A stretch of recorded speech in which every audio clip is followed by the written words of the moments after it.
Betty, bring me everyone. What do you mean, everyone? Everyone! I have come here to chew bubblegum and kick ass. Barry Manilow know that you raid his wardrobe? Let me explain something to you.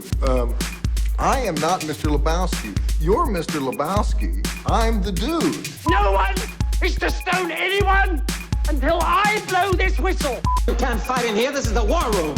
Surely you can't be serious. I am serious. And don't call me Shirley.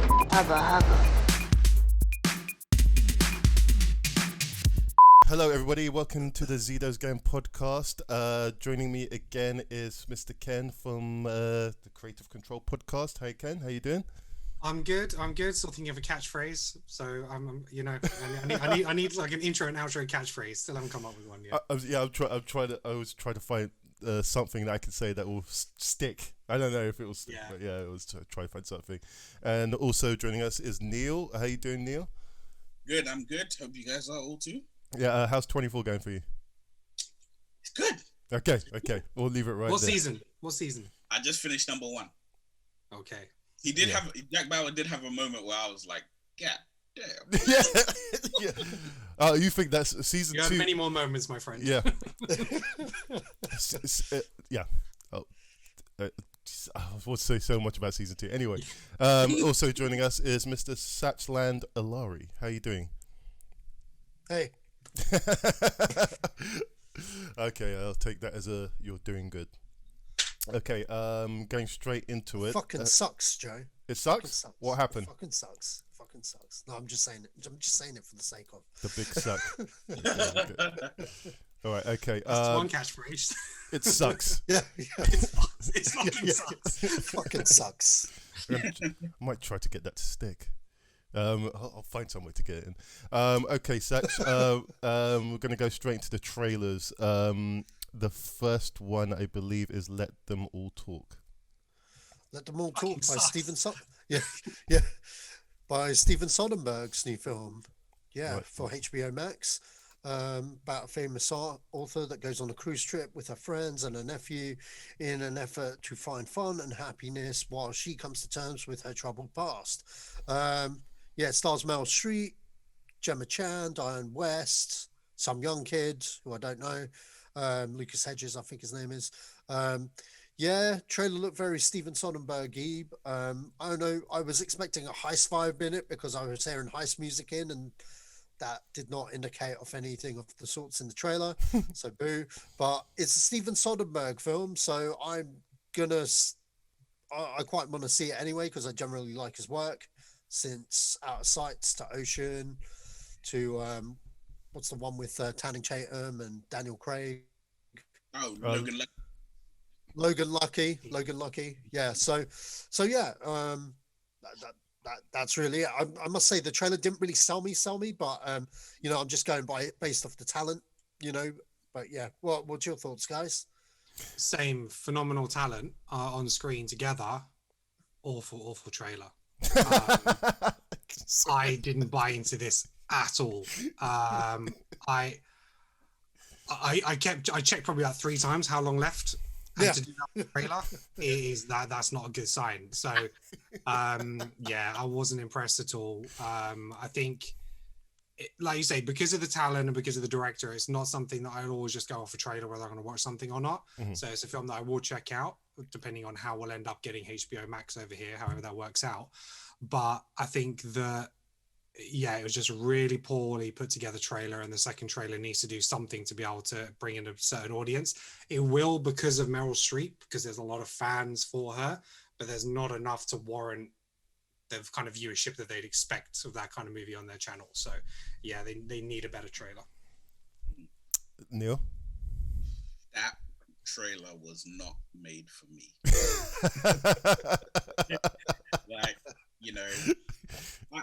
I don't need explosions and aliens or science fiction or fantasy to sell me on a film. You can sell me on a film genuinely on your cast. Give me a strong cast. I'm kind of piqued interest. I saw that trailer. I was like,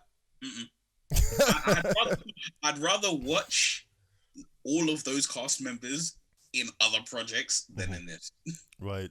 Oof, that's a sale then.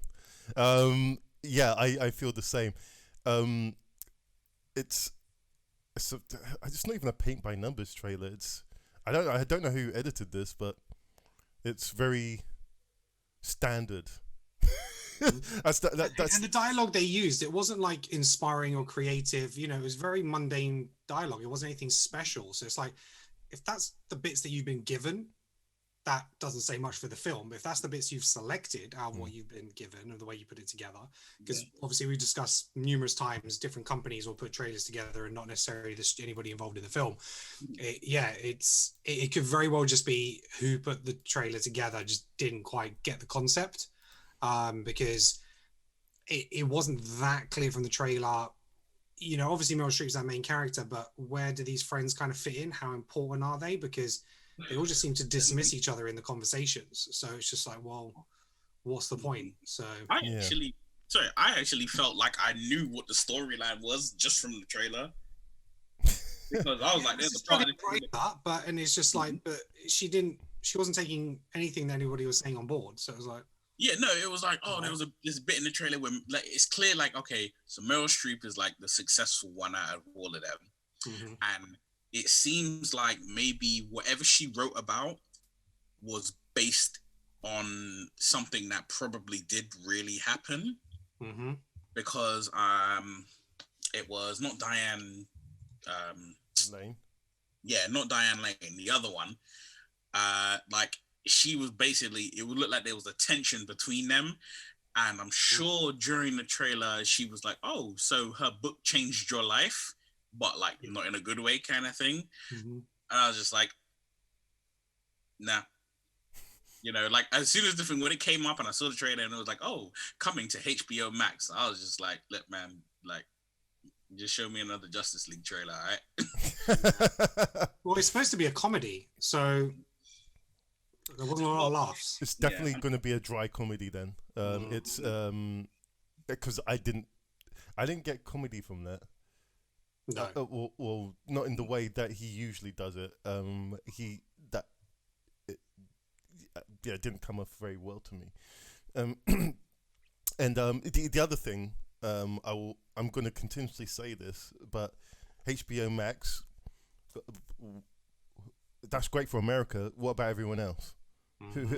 How do they plan to sell this? Are they going to sell it to Netflix? Are they going to sell it to Amazon? Is it what's it's the platform for HBO Max? I think a lot of it is initially where they've obviously Warner Brothers and stuff have got all their deals tied up in Sky. So you've got a lot of like the HBO original content tied up in Sky Atlantic TV shows and stuff like that. And did I say something funny? No, sorry, your screen. Your screen's frozen. Your screen's frozen, and your eyes are shut. Oh, okay. Your mouth is closed as well. You're kind of like. You look like you are in the sea of tranquility right now. Yeah. Sorry, dude. No, I just saw these kids laughing. I was like, well, I was fine until I was fine until Neil started cracking up, and then it started me. I didn't even notice until you guys started laughing.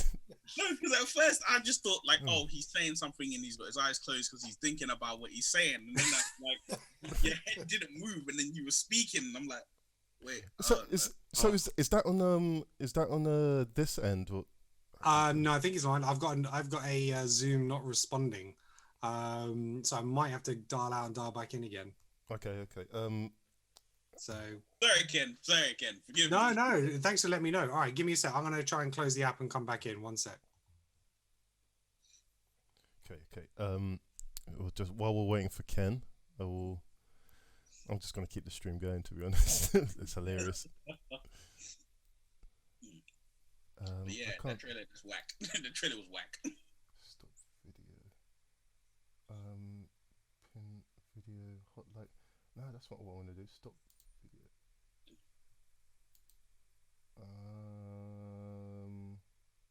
Remove. Yes. Okay, it's gone. Okay. So does he? Do I have to invite him again? Can he? I think you've got to let him in. Okay, I've got him in. Okay. Okay, cool. I'll just what did you think of it, Sach? I know you said something at the beginning, but you didn't say if you liked it or not. Yeah, I did. You did? Oh, did he? Yeah. We've done This is going to happen every trailer, isn't it, Joe? Dude, there's multiple things that I've got to do. Okay. I've got to do the graphics, and then I've got to. Okay. I think I'll start it. Just don't ask me again, unless I've got something more to add. I guess. Okay. So yeah. Oh wait. Okay. So next up we have Dune Drifter. Dune Drifter. Yeah, it's a science fiction film by Mark Price. Stars Phoebe Sparrow, Daisy Atkins. I think this is like it's quite a low budget kind of sci-fi.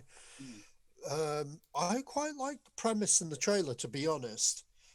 What are your thoughts? Ken needs a re-invite, please. Yeah.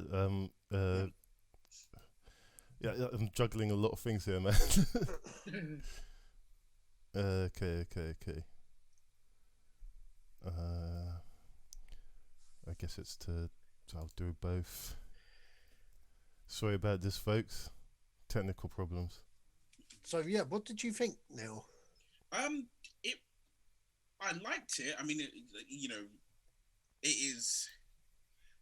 I think science fiction is probably the most difficult genre if you're doing it low budget. Yeah, it's really difficult to do if you're doing it low budget.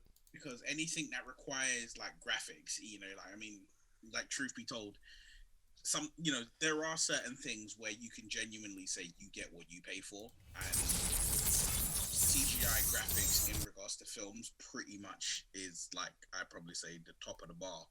Yeah, unless you're the actual guy doing the graphics, then yeah. But when I was watching this trailer, I was just like, okay, no, it seemed interesting enough on its own. But when she crashed on the planet, it gave me this feel of a really old film called Enemy Mine. Dennis Quaid and Louis Gossett Jr. If I'm right. Oh, I know who you're talking about. And it just had a very small hint of a similar feel to that film, and I was just like, yeah, I'll watch this. I'm intrigued. I'll watch this. One second. Sorry guys. I'm just gonna. Yeah, it definitely wasn't like the first trailer. Oh crap! Ken can't come into the meeting for some reason. He says he's restarting his laptop. Okay. Technical issues up the wazoo, it seems, guys. Another mess 2020's put us into. Yeah, exactly.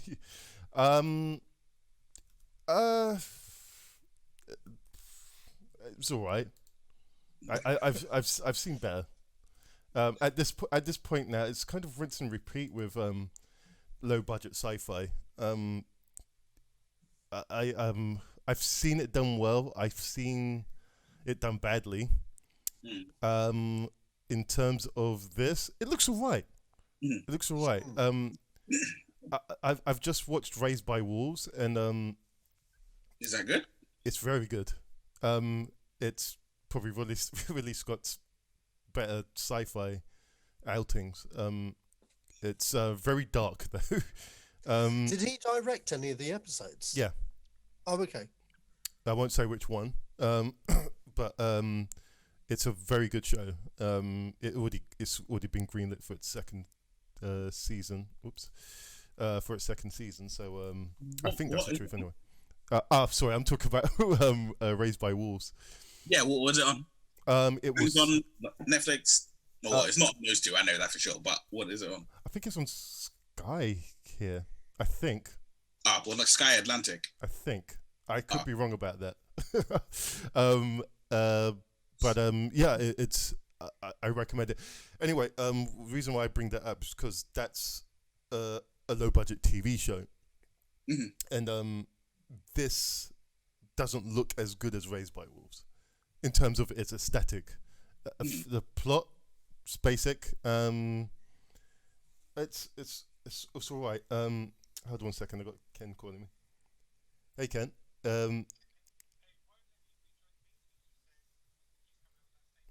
Really? That's so odd. Okay, let me. What I'm gonna. Right. And for those listening at home, we are having more technical difficulties thanks to 2020 being the cluster that it is. Why is it? Why won't it let Kenan in? I don't understand. This makes no sense. Right. I'm just inviting you again.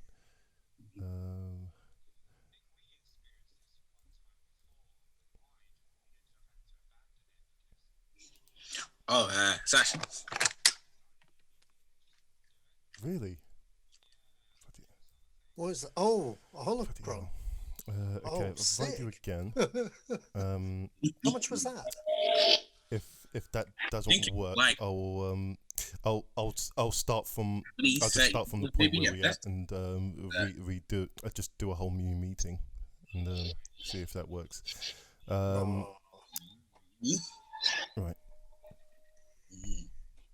Well, the thing is, if you turn them both on and you combine them, then they both turn purple. What? Yeah, because it's like, because this is when I went to Galaxy's Edge and I just grabbed everything I could. Oh, so you could, so you buy that at Galaxy's Edge? Yeah. Right. Okay. Because the way they've kind of done it is everything in Galaxy's Edge. Okay. Hey, wait. I'm going to say an announcement. Chrissy, if you're watching this podcast, because I know I send you them every week, yeah, I know you work near Disney World. I know you go on the reg, so go buy me a holocron. There you go. Buy me a Jedi holocron. Yeah, I'll buy you up the money. I need that in my life. I've got a Satch talking in my way about one thing to a girl called I break it to you like this, Sacha. You're going to need her to get you more than just a holocron. Okay, I'll talk to you. You know, you can buy kyber crystals, and depending on the kyber crystal you put into the holocron, will depend on what it does. Oh, right. So you you put a purple kyber crystal in there, most likely Mace Windu will say something. Hey, welcome back, Ken. Hey. Sorry about that. We've got no picture for you yet. All right, give me a sec. There we go. Yay! He's back. Yeah, it would only do it via my web browser for some reason. It just the app was failing. That's so fucking weird. Yeah. Technology just doesn't work in this day and age. It's just like, yeah, I'll work today, but tomorrow, I don't know. And now I can't. I can only see you guys one at a time now on the browser, which is annoying. But never mind. God.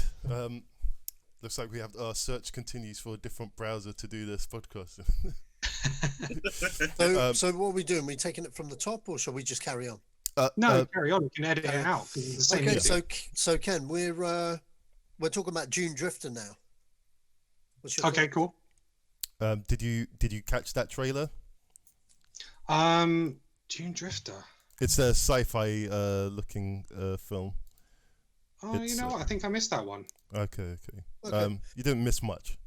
I didn't think it was that bad, but you know.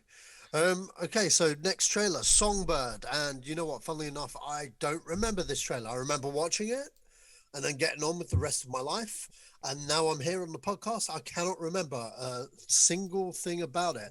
But I thought it was good. Yeah. Okay. Yeah. Cool. This was basically, it's like a lockdown movie. It's about basically COVID. So. Oh yeah, the Michael Bay thing. Yeah. Yeah, produced by Michael Bay. Yeah, exactly. So it's like Michael Bay produced, also producer of Quiet Place, I think. And you see, it's like COVID-25. So basically, the virus has just developed even further now, and there's people who are immune to it, and obviously people around them are getting it. So yeah, I thought it was quite cool. And I think it's the same producer. I think it's producer of The Quiet Place and The Purge, so it kind of has those vibes on it. But yeah, no, I quite liked it. Yeah, it's got all the hallmarks from an action thriller. It has horror elements as well. Yeah, it's got lots of elements mixed into it. But it does look interesting. I'll give it that. I'm guessing this is going to Netflix or something, right? Yeah, I think it is Netflix it's going to. Right. So yeah. Yeah, so I guess it's one to watch over Christmas. It's a Christmas movie. Christmas movie. Yeah. 2020's Christmas movie. Yeah, looks interesting. That's all I'll give it, to be honest. But yeah.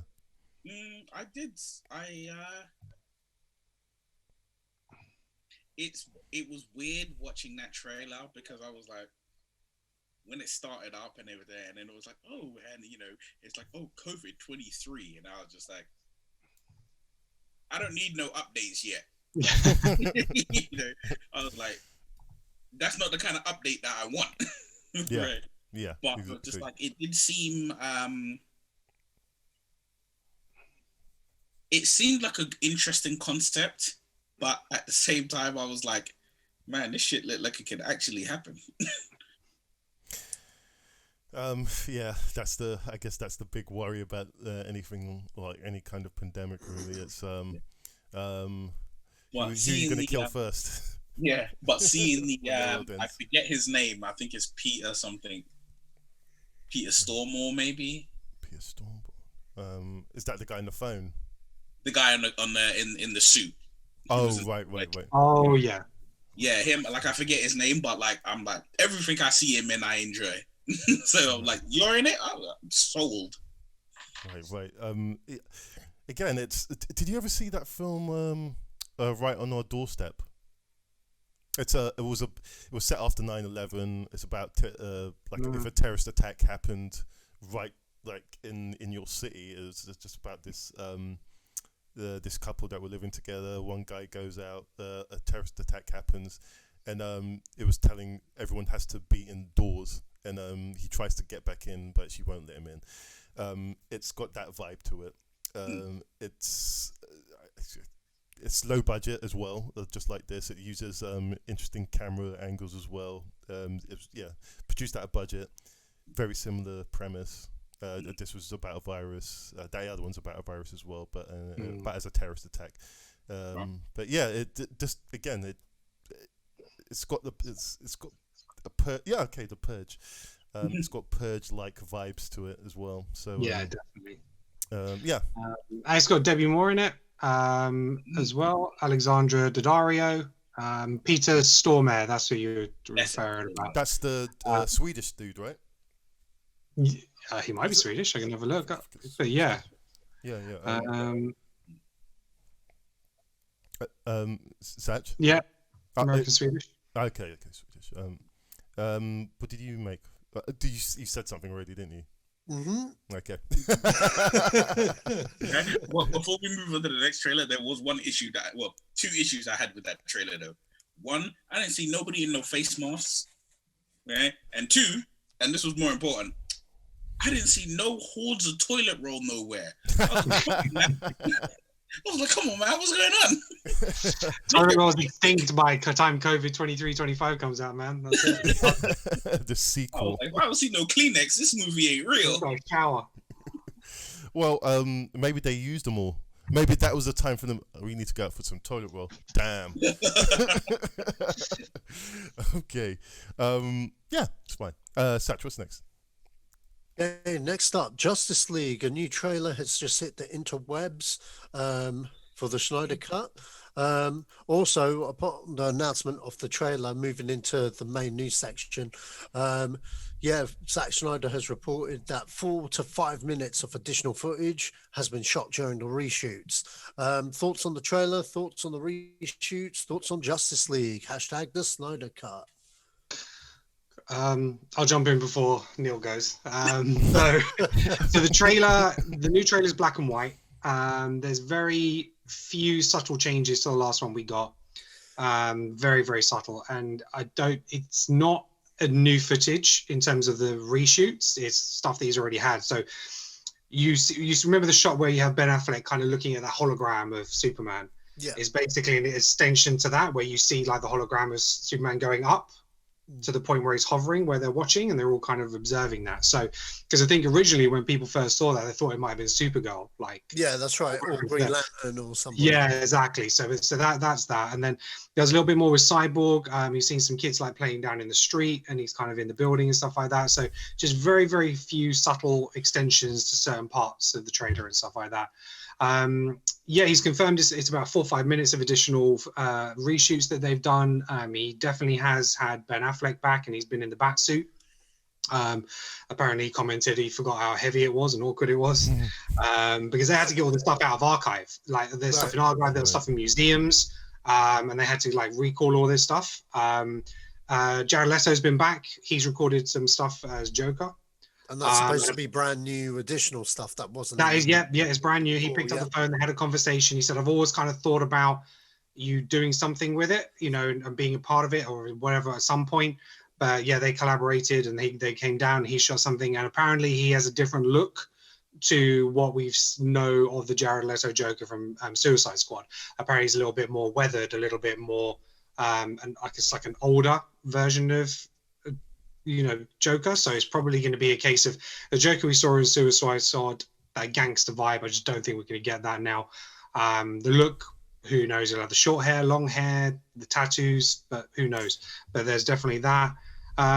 They did some pickup shots with the Flash, and I tweeted about this. So he revealed that the actor was actually filming Fantastic Beasts 3 in London, and they couldn't get him over to do reshoots. So they actually got the Fantastic Beasts team to do some shots for him, and he directed him over Zoom on a monitor.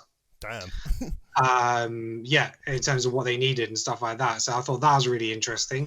Happens a lot more than you think. Spielberg kind of pioneered that on Tintin, to be quite honest, because he wasn't there in New Zealand to direct that. So he'd have Zoom meetings with Peter Jackson's team every single day, while he was also directing something else at the same time.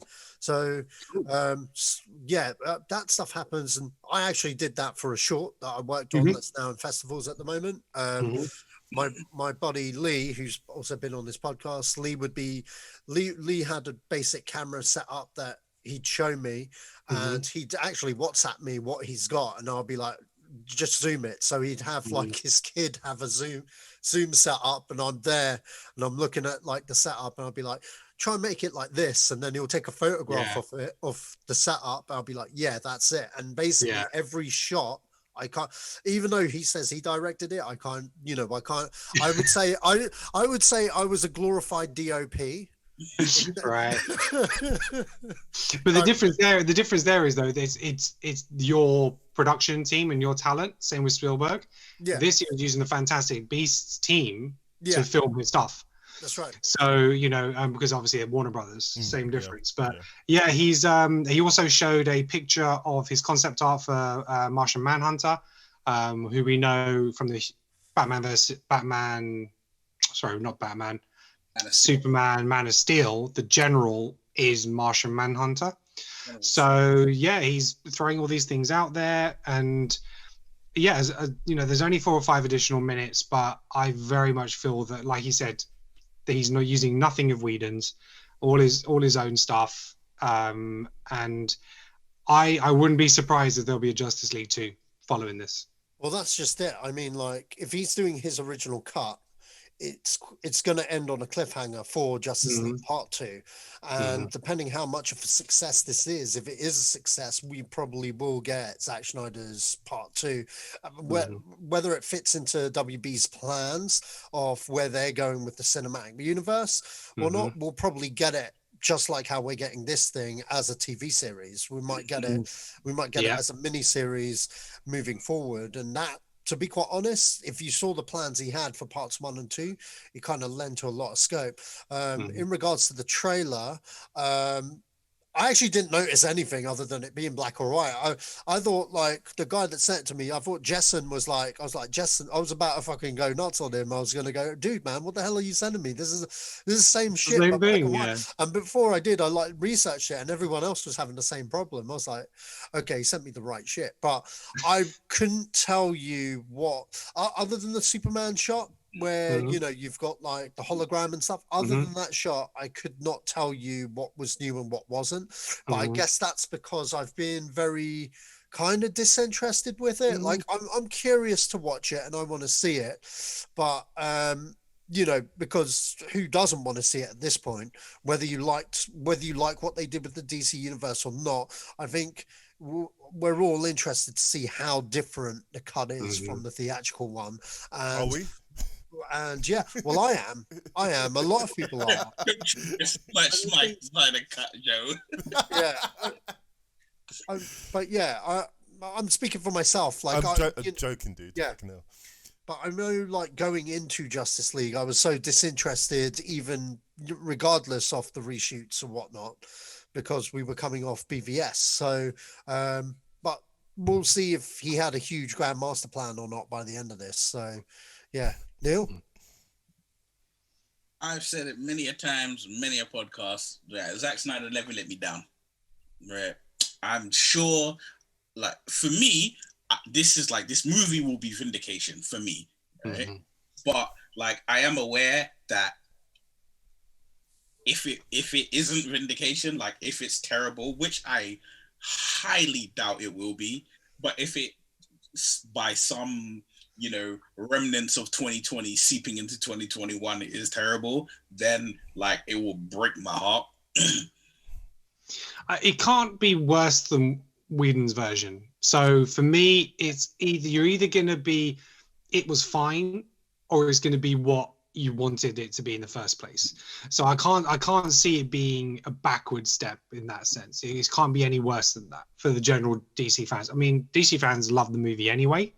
Not saying generally, but there's a huge fan base out there for it. But knowing what we got in that very first trailer to what we got from Whedon, even that was miles different, and you could see that. So, yeah, I think it'll be a win. What were people's thoughts of the original theatrical cut? I mean, you know what? I came across a Facebook post that I put out, and you know what? I saw it again recently since I got my new setup, and you know what? I don't mind it. No. Like, I actually don't mind the movie. I mean, that might be blasphemy to some people, but when you go in with the lowest of expectations, and it's kind of like the Rise of Skywalker thing with you, Ken. Well, I know this wasn't on the podcast, but you were saying you didn't mind it because, they already reached the low point for you. And you were just like, okay, whatever enjoyment I'll get out of this, I'll just roll with it regardless. Just try and take what I can. Yeah. Whereas me, it was like, yeah. But at the same time with Justice League, I knew it was shit. Yeah, I mean, I knew it was shit. I knew what I was watching was like, this ain't going to change my mind. But you know what? I still dug it for what it was. Yeah, I didn't mind the movie at all. I think I'm surprised it did so badly at the box office as it did. Yeah. To be fair, but there was I just felt I didn't feel it was too short. Like the whole Rush Superman bringing back to life thing, it's like, but the actors playing the characters, the way the characters were portrayed, didn't have a problem with it at all. I didn't like the color palette at all at the end, especially. Really, that, and those are the things and the stuff that we can kind of put in. Now, there was some humorous bits, which some people liked, some people didn't. Like when Aquaman's sitting on the rope, I thought that was a nice scene. That did feel Whedon. I don't know if we'll get that in the new cut. I don't think so. But yeah, I didn't mind the movie at all, and that Danny Elfman theme hit at the beginning. I was like, yeah, okay, and I just kind of warmed into the movie, and it was kind of fine. So, yeah. Yeah, I mean, it had its problems and stuff. Like I felt the Superman thing was a little bit, okay, this smells of people that don't know what they're writing and whatnot. But at the same time, I think for me, it had certain moments in there which made me, as a comic book fanboy, go, oh, I always wanted to see that moment. Or, you know what I mean? Like when Superman sees Flash, For me, Yeah. if I was to say there was one shot in the whole entire movie, it was that, because A little glance, yeah. I've been wanting to see shit like that my whole life. So it was like, okay, a movie's bad, but at least I got something out of it. You know, yeah, I'm really clutch, and I'll admit I'm totally clutching at straws there, and that where, you know, I'll totally get, and I totally understand why people hate it, because like if it was like a different kind of movie, I'd probably be the same. Or had this been coming off of a great movie that I'd been like, oh, this was the shit, then I'd be ragging off on this. But because it was coming off BVS, which I hated, I was like, okay, cool. Like, you know, I don't care. It's like, I don't care. Yeah, because I think, correct me if I'm wrong, Neil, I think because when it was going to be a two-parter, I think Superman actually wasn't going to come back until like either the very end of the second movie or the beginning of the third, because I think the heroes were supposed to go away and fight, and they were going to go away and fight and try and beat him in his own universe. Yeah. No. And then they were going to get defeated, and then he was going to come to Earth and they were going to win or something like that. But I think the heroes got beat first, very much like a Empire Strikes Back. He was going to end on a sour note. Yeah. And then because they got defeated, they're like, we can't do it without Supes, and we're going to bring him back. I think that was the original idea, but then I think they tried to get it into more of a single movie, and then I think that all got pushed together. But I could be wrong. He was always coming back in the first Justice League film. Okay. He was supposed to come, well, from what because they filmed stuff with him in a black suit, isn't it? Yeah. So. Yeah, that's what I think. It was very much towards the end of the movie, as opposed to like, right, everything's kind of crap at the beginning, and we need to bring him back like straight away. I think the Justice League tried to kick on without him, and then realized that they couldn't. No, it was like from what I recall, they were bringing him back. It was always that kind of like, all right, as soon as the option was on the table to bring him back, it was like, let's bring him back. But if you're going to kill Jesus, you kill him in the first film and bring him back in the third film. Yeah, but they did it with Optimus Prime. They did it with it's you can't. That's something you just can't fuck up. If you're going to kill a major character like Superman, you don't bring him back in the same film. That's like having sex and blowing your load in a different woman. There's a couple dudes that done that though. Oh, God.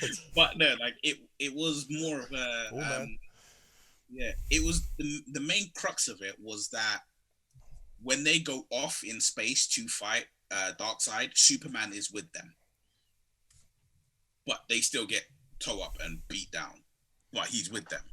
But to go back to your question, Sash, I didn't hate Justice League. Like, I mean, to be honest, like of all from Man of Steel to Birds of Prey, which was the last film to come out, of all of those films, the only one that I can say, yeah, I did genuinely dislike it was probably Birds of Prey. Like, I have liked pretty much all of them up to this point, but with Justice League, it was kind of, I guess you could say, like I went in there almost slightly on the sour note, because I'm like, I love Zack Snyder, I love his work, so I'm going in there with expectations of seeing Zack Snyder's work, and then I knew it wasn't going to be what I wanted it to be, what I expected it to be from like the trailer before I'd even seen it, because, you know, it was like the color palette has changed and it just seemed different. And then I watched the film and it was very different. And it was Avengers 1 at a time when better ensemble superhero films had been made. So I'm watching it and I'm like, okay, I have this expectation, and it's like, I know you're not going to meet my expectation, but you're not going to be bad. And then I watched it and I was like, okay, well, you weren't bad, but you definitely didn't meet my expectations. Yeah. And it was always that kind of secret fanboy hope that one day, you know, maybe I would see Zack Snyder's vision. Like, I mean, honestly, I thought the closest I would get to it was like somebody would leak Zack Snyder's actual script and then I would get to read it and be like, yeah, I'm cool. You never thought you'd get the whole movie? No. Like, I'm literally like in my mind right now, I'm like, when they're like, okay, yeah, when they say the release date and they say, okay, Justice League Snyder Cut, it comes out, February 14th, 2021. Yo, man, the VPN is coming. Well, you know what? I think for me, only other like movie like this, different scale, because like I know a lot of young people wouldn't give a shit about this movie, but cinema fans of cinema would be all up on that shit. I really want to see what Coppola does with The Godfather Part 3, because there's a new cut of that coming. Yeah. In the next year or so. And I just think it's going to be very interesting to see what that cut would be like. But I don't know whether it'll be on the same scope as this, or, you know what I mean? I think it'd be impossible.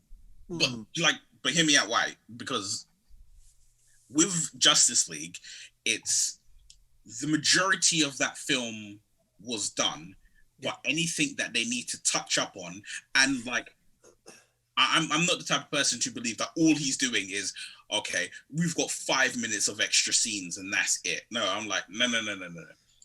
You've had all this time with all that footage. You've probably in your mind cut certain things that maybe wouldn't work because we've had Infinity War, we've had Endgame. Don't knock 5 minutes of footage, man. No, George Lucas brought 5 minutes into Star Wars, and that made a new generation load of shit, man. No, I don't even mean the 5 minutes. What I mean is like there are certain things that he probably filmed way back when he was doing it that maybe because we've had Infinity War, because we've had Endgame, because we've had, a whole host of other films, comic book related or not, because we've had a whole bunch of films that might have played with certain themes and certain elements better, that might make him go like, oh, you know what? Maybe this thing that I'd had in place, it's not going to work so well now because of this, and this. So maybe I'll trim it out, or maybe I'll alter it now that I've got the ability to. Maybe I think that's more speculation, because you've got to understand, even though he's had a cut of the movie, we all knew it was unfinished, etc. You've got to understand, with that cut of the movie, you would have had to relook at it and see what works and what doesn't work. On top of that, they're re-editing it for the TV format of having it in episodes. So whatever those 5 minutes are, they could be more or less, a lot of it could have been stuff that was part of the plan to reshoot. Stuff they couldn't get during the main shoot because they always knew they were going to come back and redo stuff, which happens on movies all the time. And back to what I said about putting it into the episode format, they might need to rejig a few things. You know what I mean? And that's probably what part of that shoot was. But yeah, it'll be interesting to see what they do with this. I think you're right, Sach. I think what will happen, they'll make two cuts, one for TV and one just in case cinema isn't gone the way of the dodo. They're going to release it. That's the thing. They've said that they're going to that it will be released. I mean, there may not be a choice if there are no cinemas. So that's all I mean. When they do release it in the cinema, I think the two the differences from both of them that the cinema one will be maybe slightly different in terms of its edit. And just it's a cinema release, so kind of like what Netflix did with The Hateful Eight. I have no idea about that. Oh, because Tarantino did a cut where it's done in episodes on Netflix. Okay. Yeah.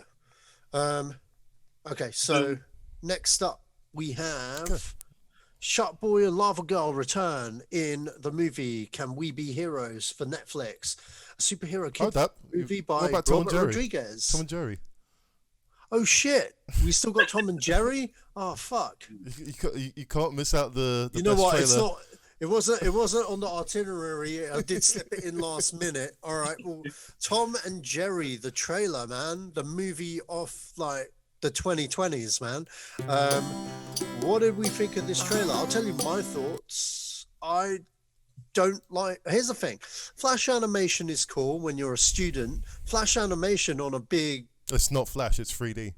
Is it 3D? It's 3D. It looked cheap. It looked really cheap. It's just really cheap. No, it's not. I understand the animation technique that they're using. It's meant to look 2D, but it's 3D. So all those characters are CG. Yeah, I got that. But it just kind of reminded me of the Flash kind of look. That cheap kind of. This isn't going to make any sense to you, all right? I'm just saying it looked really cheap. It didn't look like, I don't know. I just felt it looked really cheap. That's all I'm going to say. It probably isn't cheap. Okay. A special effects boffin will probably tell me it does, it would like to argue with me, but for me, it didn't look like Tom and Jerry to me. It just looked really cheap. Well, I was just like, well, it doesn't. I mean, it. I can't agree with you in the fact that it looks cheap. It's shaded in the same way that the original 1960s or 40s cartoon was. That's it. It's okay. Just got shading. I'll give you an example. When I look at Who Framed Why Roger am I defending Rabbit, this? It's a good debate. It's a good debate, I think. When I look at the animation style, even though I'm assuming it was hand drawn with a mixture of 3D, I think it was ILM did with Who Framed Roger Rabbit. I felt that was more convincing and more blended than what we got now with this Tom and Jerry's trailer. I felt that Who Framed Roger Rabbit and even the Brendan Fraser Looney Tunes movie and Looney Tunes Back in Action and Space Jam looked more fluid than what we got with Tom and Jerry in terms of the animation style. Now, I know they're trying to emulate the stuff from the 40s, etc. with this one, but it just didn't seem as authentic as what they did than the techniques used in Who Framed Roger Rabbit like fucking 30, 40 years ago, and fucking Looney Tunes, which was only like 15 years ago, I think, Looney Tunes Back in Action with Brendan Fraser. So for me, I was like, okay, but for me, I felt it looked cheap.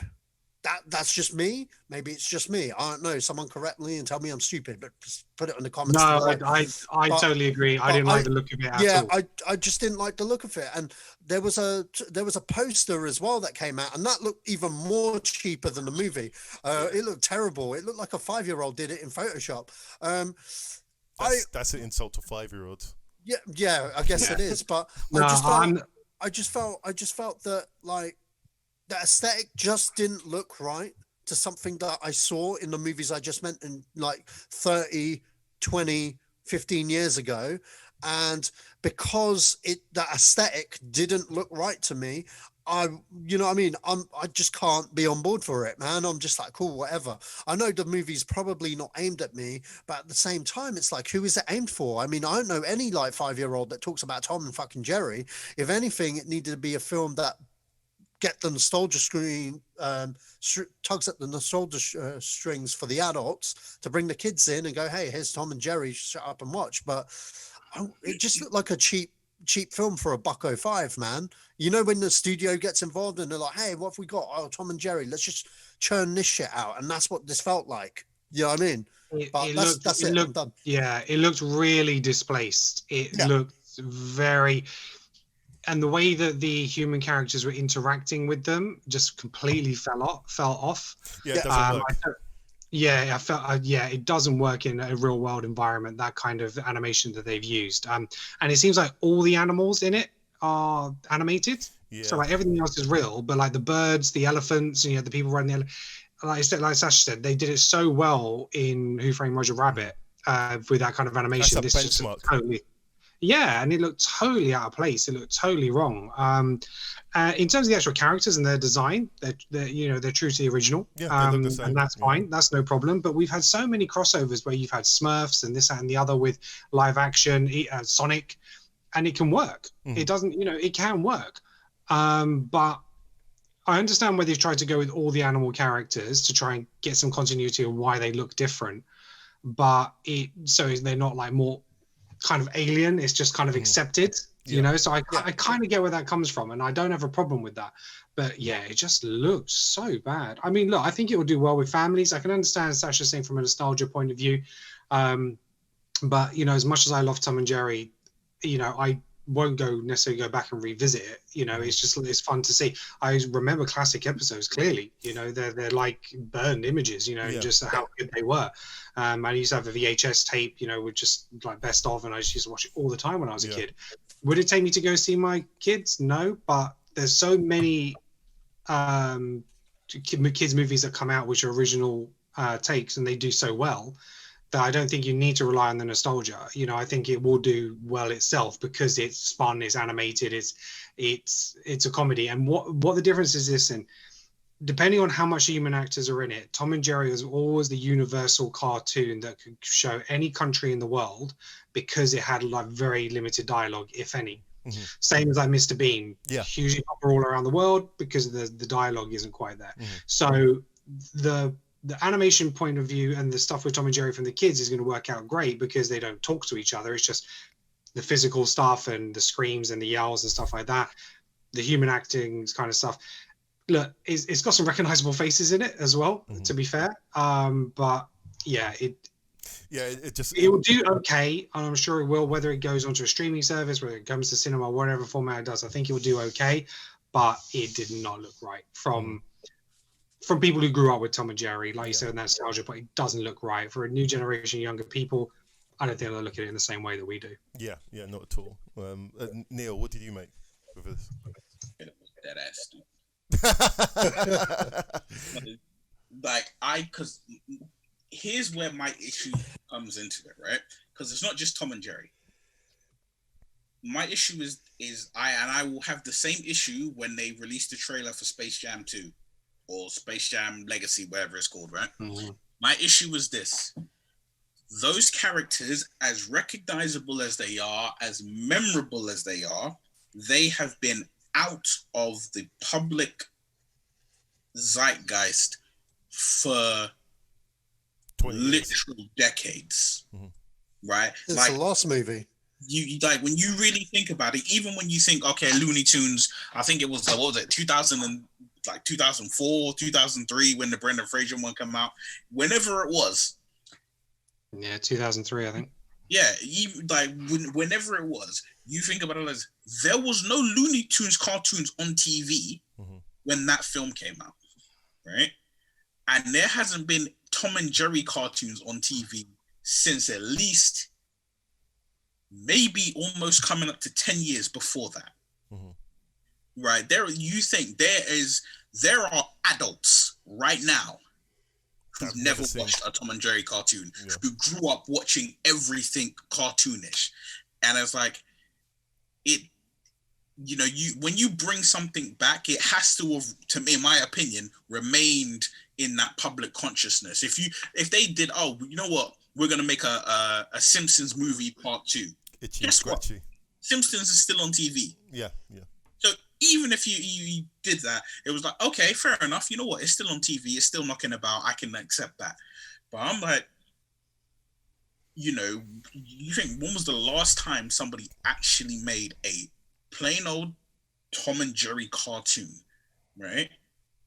There's been a Tom and Jerry. They relaunched Tom and Jerry in 2014. And there was a new animated show for it. So, and I think it's still going on, to be fair. Maybe the styles probably match. Maybe the animation style matches the recent cartoons. Then that's probably why I feel a bit alienated by it, man. Because what you were saying, Sash, when you said it looked cheap, I think I understand what you meant. When you say it looked cheap, not that it looked inexpensive. I know that's obviously what cheap means. It's badly art directed. It meant like almost like if you take something, like if you take an old book and then you laminate the cover, it's there. It's newish. It's got that kind of shine to it, but you can tell something just doesn't match up. Like the texture's off in some kind of way. But it's been on Cartoon Network. So basically 2014 they relaunched it. Like you say, Sasha, the animation is a little bit like what they've done for the movie. It's had 3 seasons: 2014, 2016, and 2019, and 26 episodes in each season. So there's been a lot, and it's basically set in a more modern day urban setting. So it's literally aimed at this generation then, basically. Exactly. If you Google search the Tom and Jerry show like 2014 to 2009, you'll see the animation style and you'll be like, okay, I get it. Right. Okay. Well, in that aspect, I could kind of forgive it a little bit, but it's clearly not aimed at a 40-year-old man like me. You know what I mean? No, of course not. Yes. I'll definitely take that. When you take that on board, it is definitely like, okay, yes. Yes, Asher, if you as a 4-year-old guy were going into a cinema with a bunch of kids watching this movie by yourself, you'd be definitely looking at very funny. I want to add to something on this. As soon as Itchy and Scratchy was a thing, Tom and Jerry became irrelevant to me because the violence was so over the top that it was like, whoa. Yeah. I mean, Tom and Jerry was, for its day, was violent. I don't think parents realize how violent the original Tom and Jerry was, man. No.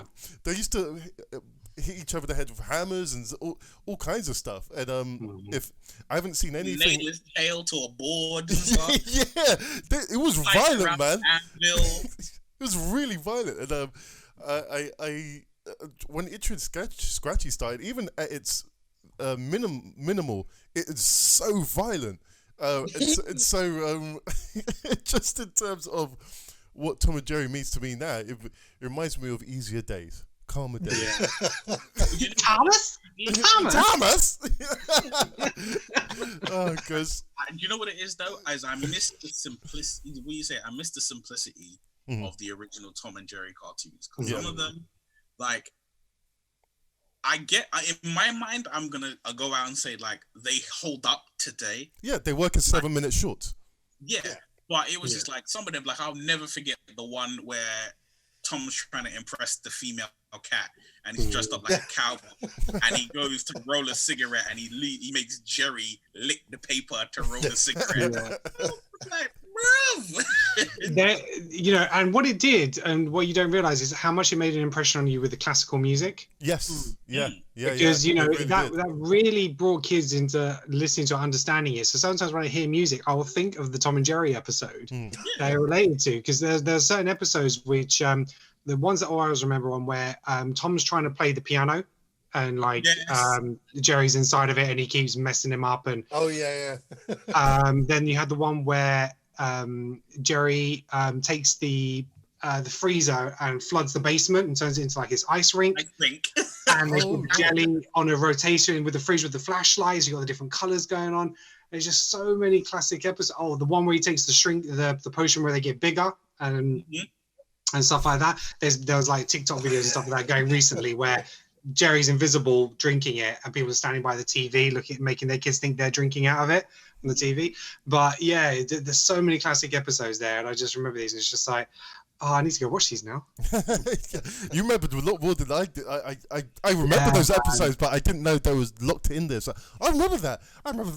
When you start realizing it, man, you're like, oh yeah, exactly. And I think the brain just etched into your memory banks to perfectly stay there. And even though you said, Joe, you said it was violent, it was violent. But you know what? I think back in the days when we were watching it, even though it was violent, we knew that if we tried that, the meetings from our parents will make you never want to do it again. The original run was 114 episodes from 1940 to 1958. Holy cow. That was the original run. That's a long run. That's a bloody long run. Again, all I'll say is that in terms of the violence, we lived in simpler times. I mean, if you were to put an original Tom and Jerry in front of a kid today, woo, why not? that is not going to sit well with anyone. But yeah, I didn't know we had that much to say about Tom and Jerry, but clearly Well, yeah, exactly. Right. Clearly we did. Okay, so yeah, back to Shark Boy and Lava Girl. They return in We Can Be Heroes for Netflix. For Netflix. It's a superhero kid movie by Robert Rodriguez. Okay, Shark Boy and Lava Girl. I didn't think I'd ever hear that name. I didn't think anyone would, but you know what? I guess the guy. Who's the guy from Twilight? That was Taylor Lautner. Yeah, I guess he needed work real bad, but then He did need work real bad. Is he going to be in it? Yeah, he's in it. He's back. How? I mean, he's an adult. Yeah, shark adult and lava. Maybe they have kids that are superhero kids. Maybe they go to a school. I'm just spitballing here, but it's about the children having superpowers and stuff. It's literally about that. Robert Rodriguez saying the reason why he took the gig is because what was it? Netflix, apparently his Spy Kids movies and whatever else, all his kids films that are on Netflix are doing really well. Mm-hmm. So they approached him. They're like, do you have another Spy Kids or a new kids film? He's like, yeah, sure. I can knock something up. So he knocked this up in 5 minutes and filmed it, and bang, it's coming to Netflix. At the same time, the dude will never be out of work because now he's in good with Netflix. He's got, knowing Robert Rodriguez, he has a few irons in the fire. And whenever he does a kids movie, it's usually because he's trying to bake something that we all want to watch that's probably 18 rated, and hopefully it's machete free in space. Because if machete free in space comes out, you're like, that's why he did the kids movie. But yeah. I don't really have much to say about this. I figured you wouldn't, but it's news, so I just thought I'd throw it out there.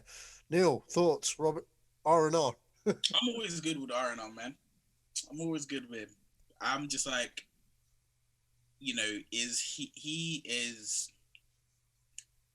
one of. I'm not gonna say one of the few because many people can do this, but he is a director who knows his audience. I would feel. Yeah. Right? I feel he knows his audience, and he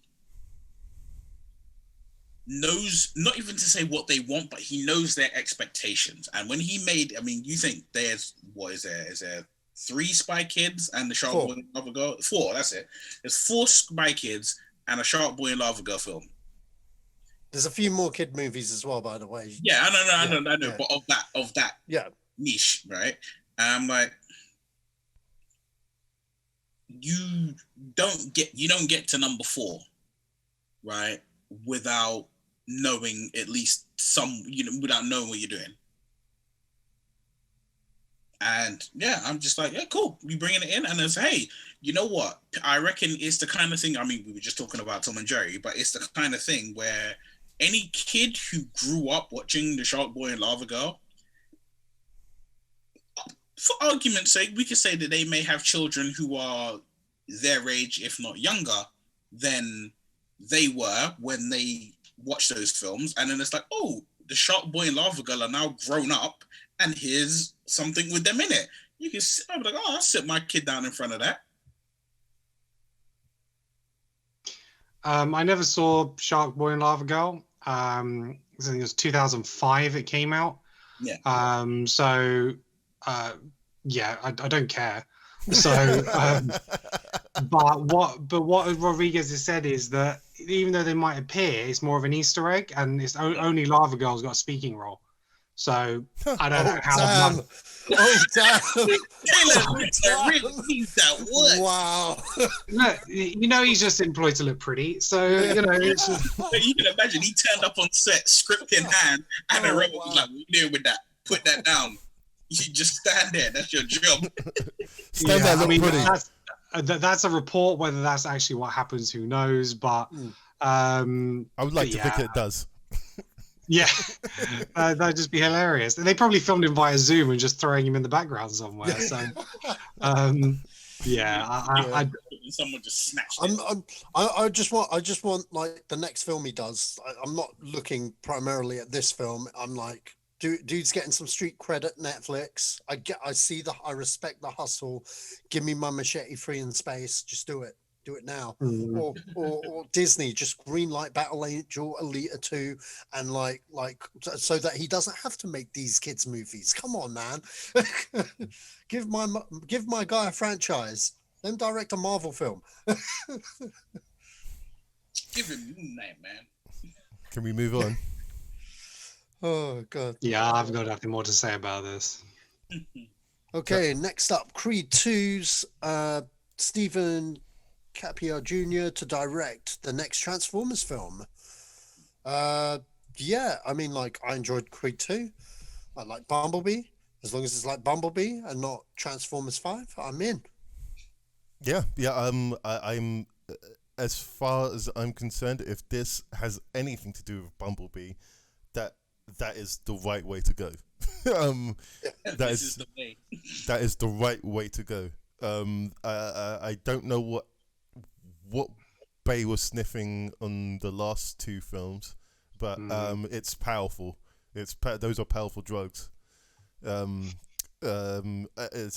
probably what Rick James was on, but that's this guy. I liked Creed. I really liked Creed, actually. I saw Creed the other day. Well, I say the other day, about a month ago, and I really enjoyed it. I really liked how they humanized that robot, Dolph Lundgren's character. Yeah. They really humanized him, and you actually felt for him in that. So if he can make me feel for a machine like Dolph Lundgren's character in the Creed 2, I'm game. I'm game. Whatever he's gonna do with Transformers, I'm happy to see. I say happy to see. I don't know if I'm ecstatic yet, but happy is the word. Anyone else? Ken? Well, basically, what the studios are doing is they've actually got two different things going on with Transformers. Oh, So no. one is the Bumblebee sequel. Okay. Which will be in that Bumblebee universe. Now, whether Travis Knight will come back for that or not, I don't know. But but then what they're also looking at is something which is focused on the Beast Wars version of Transformers. And that was being written by the guy who did Zodiac and Amazing Spider-Man to do Beast Wars. So I wouldn't be surprised if this is that rather than the Bumblebee sequel. So I think they'll try and split it off into the two franchises. So you've got something new for different kind of fans who weren't necessarily a fan of like Bay's last movies and who still got an issue with the G1 stuff. They're like, right, let's cut that, have something for those fans, but then let's do something with the Beast Wars, because Beast Wars was hugely popular. I mean, I never watched it, but I know it's huge for a lot of people in a certain generation. So that's where I see him doing it. And I thought Creed 2 was really good. I think he didn't live up to the first one, but it was still still a great movie. And I think he's obviously a talented director, and it's whether he can take something on with this kind of budget and this kind of CG. It's always something different. So yeah, let's see what he can do. But Cougar did it with Creed 1 and going on to Black Panther. So that's true, actually. Yeah, he just went from strength to strength to strength. Bloody hell. Mm-hmm. What a cut. Neil. Well, to clarify, the guy who directed Creed 2 didn't do Creed 1. Yeah, that's right. Yeah. Ryan Coogler, Coogler did the first one, yeah. Yeah, but I think, how can I put it? With Transformers, we're kind of at a point of diminished returns. No, well, we're definitely there. We've been there since Transformers 2, but I think what it really is that with Transformers, it's probably similar to the DCEU.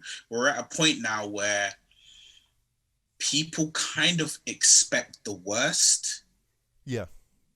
Or not even that they expect the worst, but they go into the screen with the lowest possible expectations. I mean, like when we knew that they were doing Bumblebee the movie, I'm absolutely 101% sure that nobody was like really, really geared up to it until that first trailer came out and you saw Autobots looking like Autobots and you were like, whoa, hold up, what did I miss? What is this? What have you brought me? What gem have you uncovered? You know, but that was one exceptional movie. That was the 6th film in a franchise. So it's at that moment where you're kind of teetering on the edge. Like the next thing you bring out could be brilliant, or it could be literally the next thing you bring out could be brilliant, or it could be 2020. Yeah. That's it. It could be 1984, or it could be 2020. I see what you're saying. You know. So the cleverest thing they could do with Transformers from that Bumblebee universe kind of thing is the trouble is with the Bumblebee universe, because it ties in with Bay's films, it's quite limited in where it goes. Because what I would have had now with like Bumblebee is a case of, you know, Autobots coming to Earth, and you get some more Decepticons come down, but you hold back Megatron. It's sort of like as a Thanos thing. Do you know what I mean? So you'll have like Soundwave, and you know, some of these other characters that will come in and sort of like be the lieutenants who are trying to do what they do. Because in Bumble, you only had those really 2 Decepticons, bar Starscream at the beginning. So you kind of have these other characters, and then you kind of lead up to a Megatron and Prime showdown later down the road. But we've already had that because it was a prequel. So it can't quite do that same thing. So what I'm hoping is whatever incarnation they do with the Beast Wars or whatever it is, your main lead, your main villains and stuff like that, maybe try and hold back a little bit. You know, don't go all guns blazing first. Think about your sequels, think about your franchise, and having those villains be more impactful and more powerful. So that's where I see it. Or you could forget those films happen and you could just carry on from Bumblebee. You could. From what I remember reading, they were like Bumblebee, like initially when it was being made, it was supposed to be a reboot. Prequel. Oh, but then it morphed into a soft reboot. Which is why we have like why the Autobots look to like Autobots, and because if you go back to Transformers 1 to Michael Bay Transformers 1, you see them in their quote unquote natural form. Oh, the Cybertron mode form. They just look like them, like G1, yeah, but they don't look how they're supposed to look. So I'm like, maybe they were just like, you know, we're gonna soft reboot this and just like not tell anyone it's a reboot until to make the main reason why they're holding back off is because Hasbro have a hard on for Hasbro and Paramount have a hard on for Michael Bay, because despite what we think about those movies, all those movies made bang. Yeah, but things have changed now.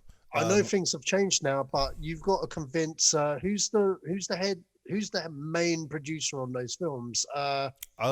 His name? Avi Arid. No, not Avi Arid. It's that other guy, and his name begins with L, and it's really long. And he did. Lorenzo. Yeah, I know who you're talking about. I know who you're talking about. Yeah, that guy. He's boys with Michael Bay. Okay, he said it in loads of interviews. Bay will be back. Even now, he's adamant that Bay will be back for the next one. If there are no cinemas, you're not making Bay money anymore. Yeah, I get that, Joe. But like Lorenzo de Bonaventura. There we go. Him. He wants Bay good back. Pronunciation, by the way. Yeah, that is very good pronunciation. But yeah, he's very adamant they'll get Michael Bay back. He's like, yeah, he's always been very coy, like, yeah, he doesn't want to do one now. We're going to give him a break and stuff. We're going to go another direction, but he'll be back to do the next installment. He's always said that. Even now, he's still saying that. So hey, well, good luck with the dumpster fire. Yeah. I just don't know if Bay's interested in coming back. Bay's not in. No, Bay's not. He's been uninterested since the second one. Yeah, that's it. But now it's a case of, you've got to understand with Michael Bay. Now it's a case of, you know, now they can't buy him back. Do you know what I mean? But the difference is they can afford to wait. Do you know what I mean? Because they're waiting for him to have a flop at this moment in time where he might need to come back, and then he'll have Transformers to come back to. Though the thing is, though, it makes no sense to people like us as fans, and it definitely shouldn't make sense to outsiders because, like Joe says, the world has changed and it has moved on. But these guys have got like old school Hollywood hats on, you know. I think it will change in their mind. I think the next year to 2 years will cement whether or not he really is like, oh yeah, Bay's back. I think he might be like, maybe Bay will be back, and if next year doesn't pan out the way that the whole film industry suspects, then they'll be like, okay, he ain't coming back. Because like you said, they can't buy him back. They can't just roll the money truck up and just keep. They can't do that anymore because dudes. There is no money. Yeah, what's going to happen is, all right, they do their everybody does their quarterlies, but, it's like when next year, and it's like, well, a year ago, we made this much money. And they'll be like, oh, yeah, but, the pandemic and everything that happened. I'd be like, okay, when they're like 2 years ago, what happened, because we weren't able to make back this amount of money or that amount of money. And also, you've got to think of we got to look. The entire cinema industry could very well change. There may not be enough cinemas for them to put films in for them to make Avengers money. Yeah, I mean, personally, I think Transformers. I think what Travis Knight did, that was a good example of reinvigorating the franchise from a fresh perspective. And I think that's what Transformers needs right now, because unfortunately, look, I love Michael Bay. I get why he was hired, and I get it from a visual aesthetic standpoint, because he knows how to make stuff look humongous, on screen. Mm-hmm. The difference is that, now the rabbit's out the bag. If I was a director, I'd just get my DOP. I'd be like, how Michael Bay does his films? Fuck it. You know what? Fuck it. You don't even need. Fuck it. I'd just hire Michael Bay's DOP. I'd be like, who is the DOP for Transformers? Okay, you're hired. You know what I mean? Boom. That's how you undercut shit. You just get the guy. Yeah. You get the real guy. Get the DOP to plan the shots, and boom, you're looking like a Michael Bay film. You're halfway there. You know what I mean? That's that. There's no. You don't need Michael Bay. You don't need Michael Bay. You probably need his DOP. Or you need a DOP that understands, what you're looking for to emulate in terms of the shots and the scale of how the picture's going. But what people want from a Transformers movie is characters and story, because if you don't have the characters and the story, this money machine's only going to survive like however many. But then I said that like, I don't know, 10 films ago, and we're on Transformers 15 now. So what the fuck do I know? They won't do a sequel to that original line, the original movies. In terms of like Last Night, was that the last one? They won't do a sequel to that. Yeah, they will do the Bumblebee sequel because there is bank in that merchandise because of how popular that Bumblebee character is. So I can definitely see them doing something more with that and involve some of the other characters, lesser known ones. Peter Cullen again would just come in and do a line and have Optimus Prime there, so again they can sell another Prime toy. But I think it's to go in a different direction. It's to take it and do something else with it, like a Beast Wars, something that's very, very different. So it's not like you've got the Bumblebee and then like another reboot going on. It needs to be something completely different. Yeah. That makes perfect sense, man. Yeah. Okay. And one more thing before I finish on that. I still haven't seen Unicron in live action form yet. I'm not even. Don't even talk to me about that last film. And so that's their Thanos Unicron. Yeah. And so if they manage this right, they can get 6 or 7 films out of this before they even introduce Unicron. And so that's just saving their big guns for Unicron is the biggest threat ever. So. That's my way of doing that would be doing what they're doing now, but introduce things intricately, just like they did with the Marvel universe. I'm not saying to copy and paste it, but it works. It worked. I mean, anyway, I'll say no more about that because it's going to upset me. What's next? Have any of you guys watched the War for Cybertron on Netflix? I haven't. Yeah, I have. So I really enjoyed that. I thought it was really good. Okay, it's good, is it? Okay. What it is, I found it really impressive because it took characters who, because I mean, the last time I revisited the actual normal, like original Transformers cartoon was, my nephew 6, so maybe 4 years ago, right? And like to me, I was like, oh, this is great. It's really interesting, but I didn't give it the weight of, you know, how deep these characters' mythos need to be. So watching that, and I was like, it was literally like, you know, we always say, oh, you know, take something light and fuzzy and give it a real hard edge. I'm not saying Transformers was light and fuzzy, but like, you know what I mean. And War for Cybertron did that because you had characters that you kind of knew and loved, and they started out totally different. I mean, where Bumblebee started out, where you know Optimus Prime started out, and there was like, you know, there were characters who you didn't realize you would care about. Are they going from the comic side of you? Because I used to collect the comics for Transformers, and Optimus Prime was just he wasn't a Prime yet. He was just a guy. Yeah, he's kind of been thrust into the position. He's not convinced of himself as a leader. Right. It's like he doesn't really want it, but he has to do it because there's kind of no one else. Right. Yeah. Megatron's just like a badass in this. He's just like, I don't give a shit. Yeah. And he's very much a dictator, like everyone bowing down to him and stuff like that. So really strong characters and stuff like that. And then there's this relationship between Optimus and what's her name? RC. RC, yeah. You know, and she's kind of like his lieutenant, and she's kind of his sounding board, and they have this difference of opinion on how they should tackle things. Right. So it's very political in the way that they're going about it. So I thought it was really good. It's like it's going to be a trilogy series. So you're the first part now, but yeah, I thought it was really good, and I dug the animation. Again, it was something slightly different, a little cell shaded. You know, and all of them are damaged.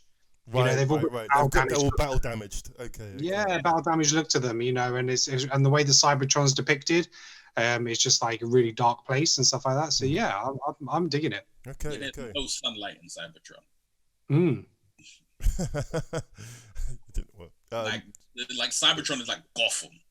Like, that's actually quite cool. Actually, I even I remember the first episode of the original, and Cybertron is just depicted as this war zone.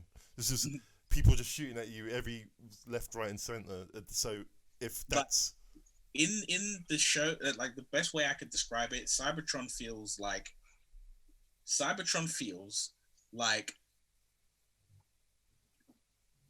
Terminator 1. The future. Right. Okay. Where these people you're just struggling to make it through. Right. It feels like that. Okay. All right. Okay. I may give this a chance.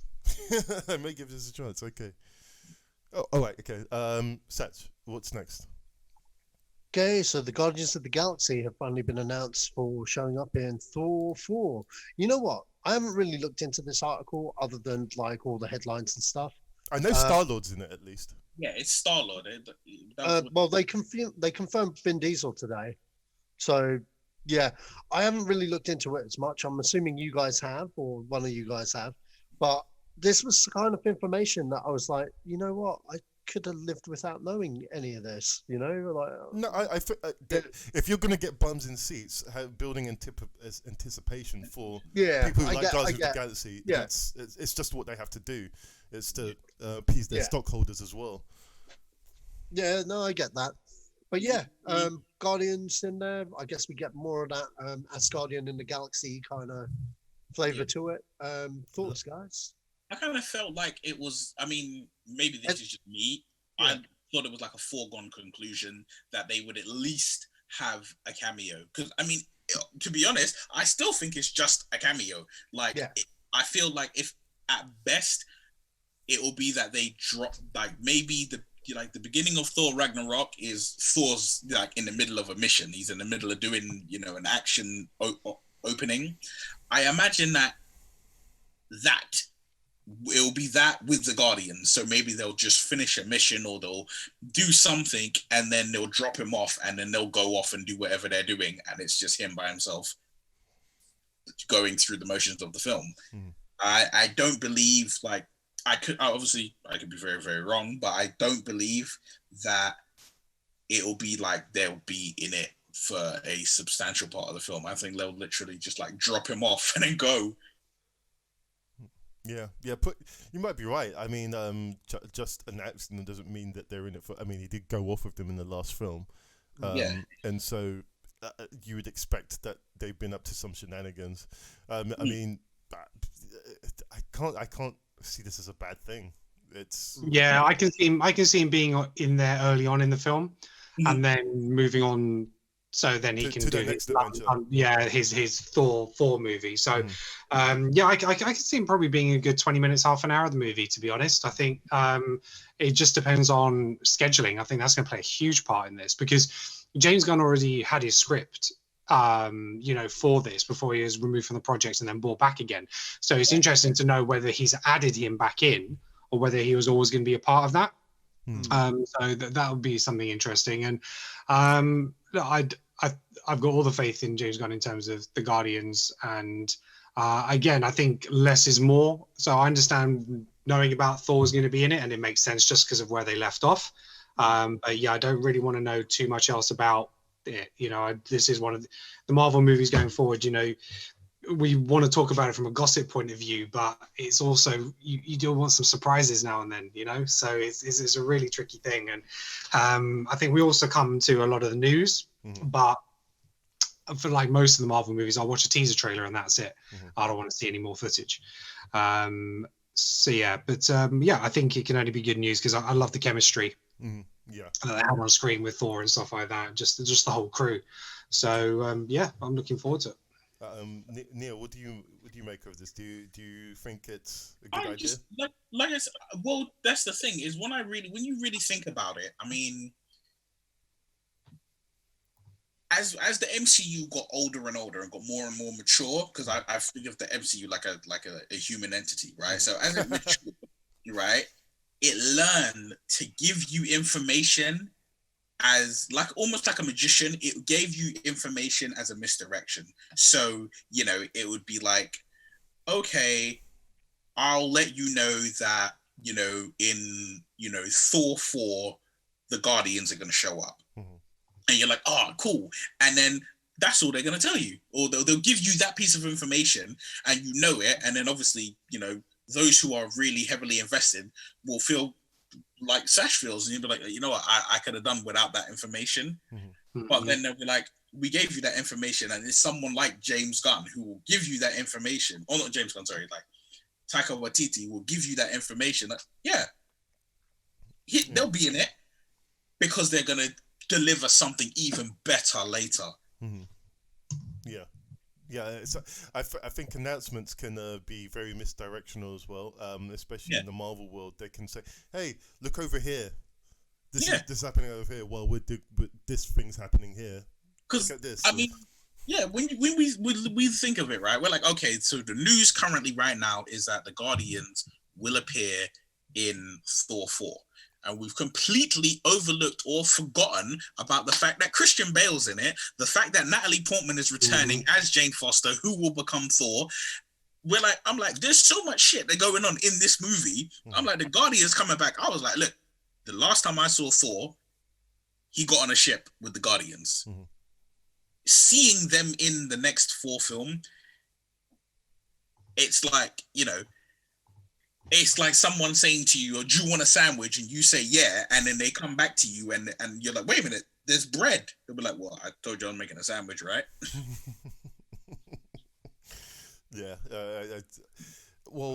Again, I think an announcement is one thing. How long, as everyone has said, how long they'll be in it is another. So I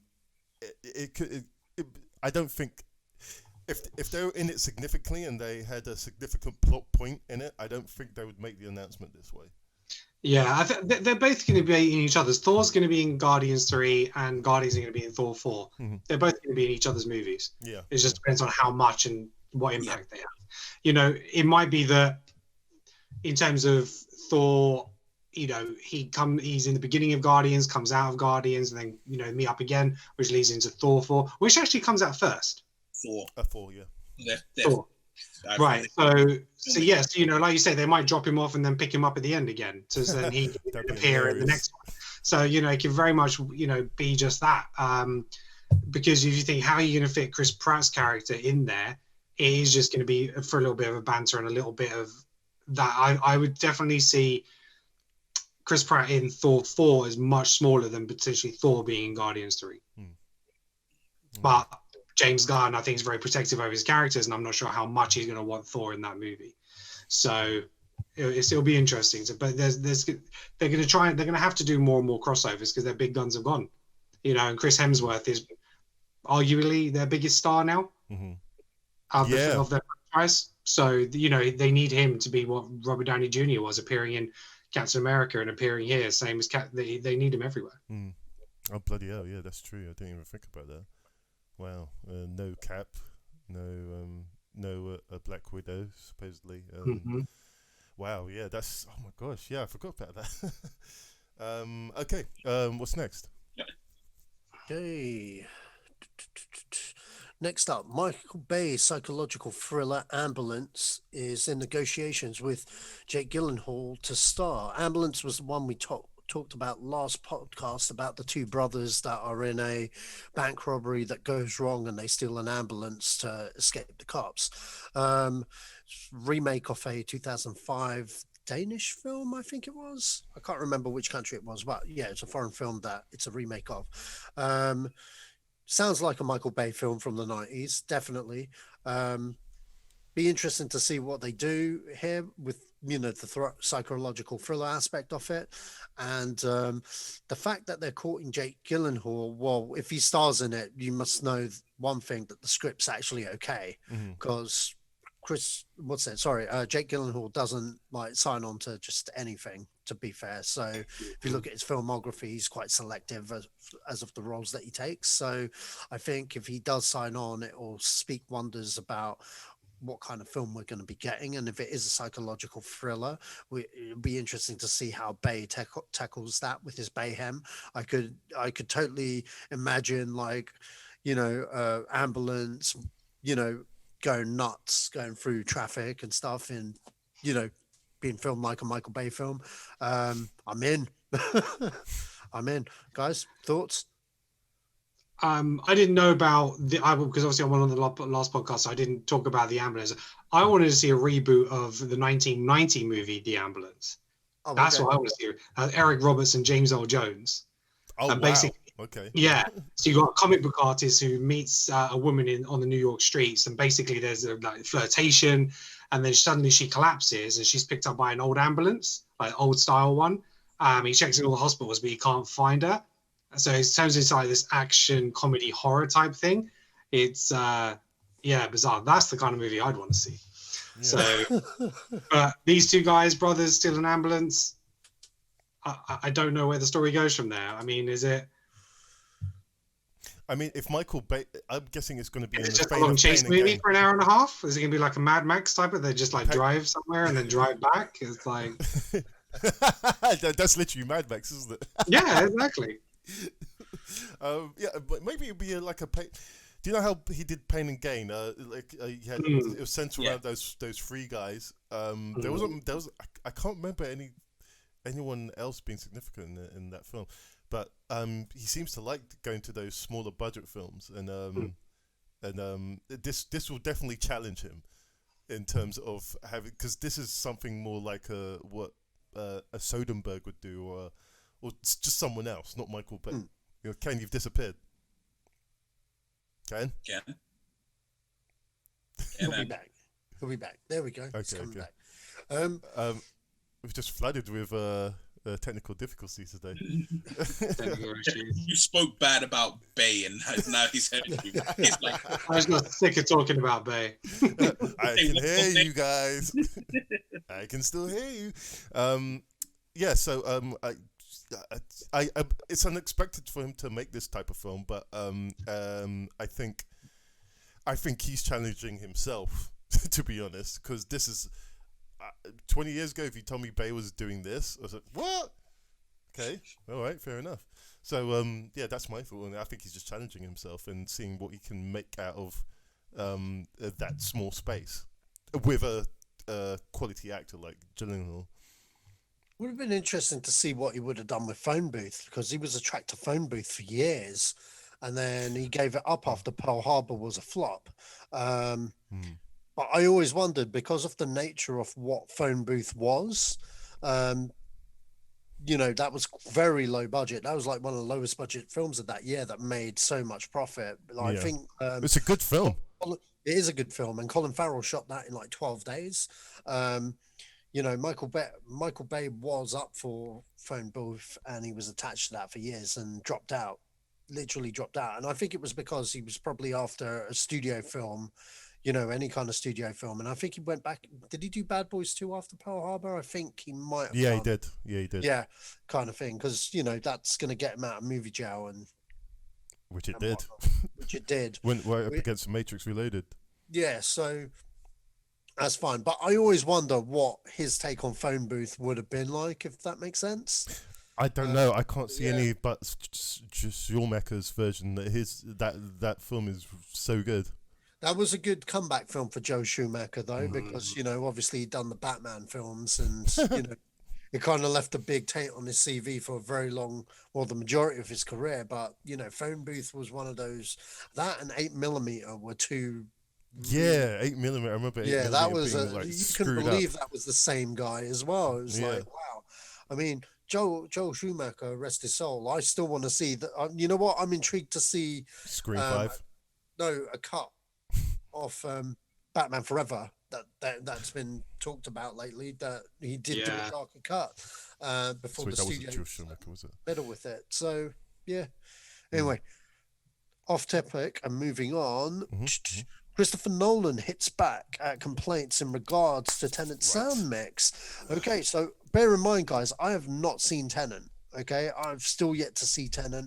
I'm going to take my No, you don't have to take anything off. Okay, cool. There's nothing we could say that will make you understand this film. Okay, so basically his exact words were more or less, the movie was filmed in the way the director had intended it to be, more or less. That's basically what he says. Let me see if I could get an exact quote. Is that basically him being like, fuck you, watch my film, don't watch it? While you're doing that, I'll say this. The cinema I watched it in was an Odeon. I believe the projectionist there, or the operator, the film operator there, had everything set at its optimal state.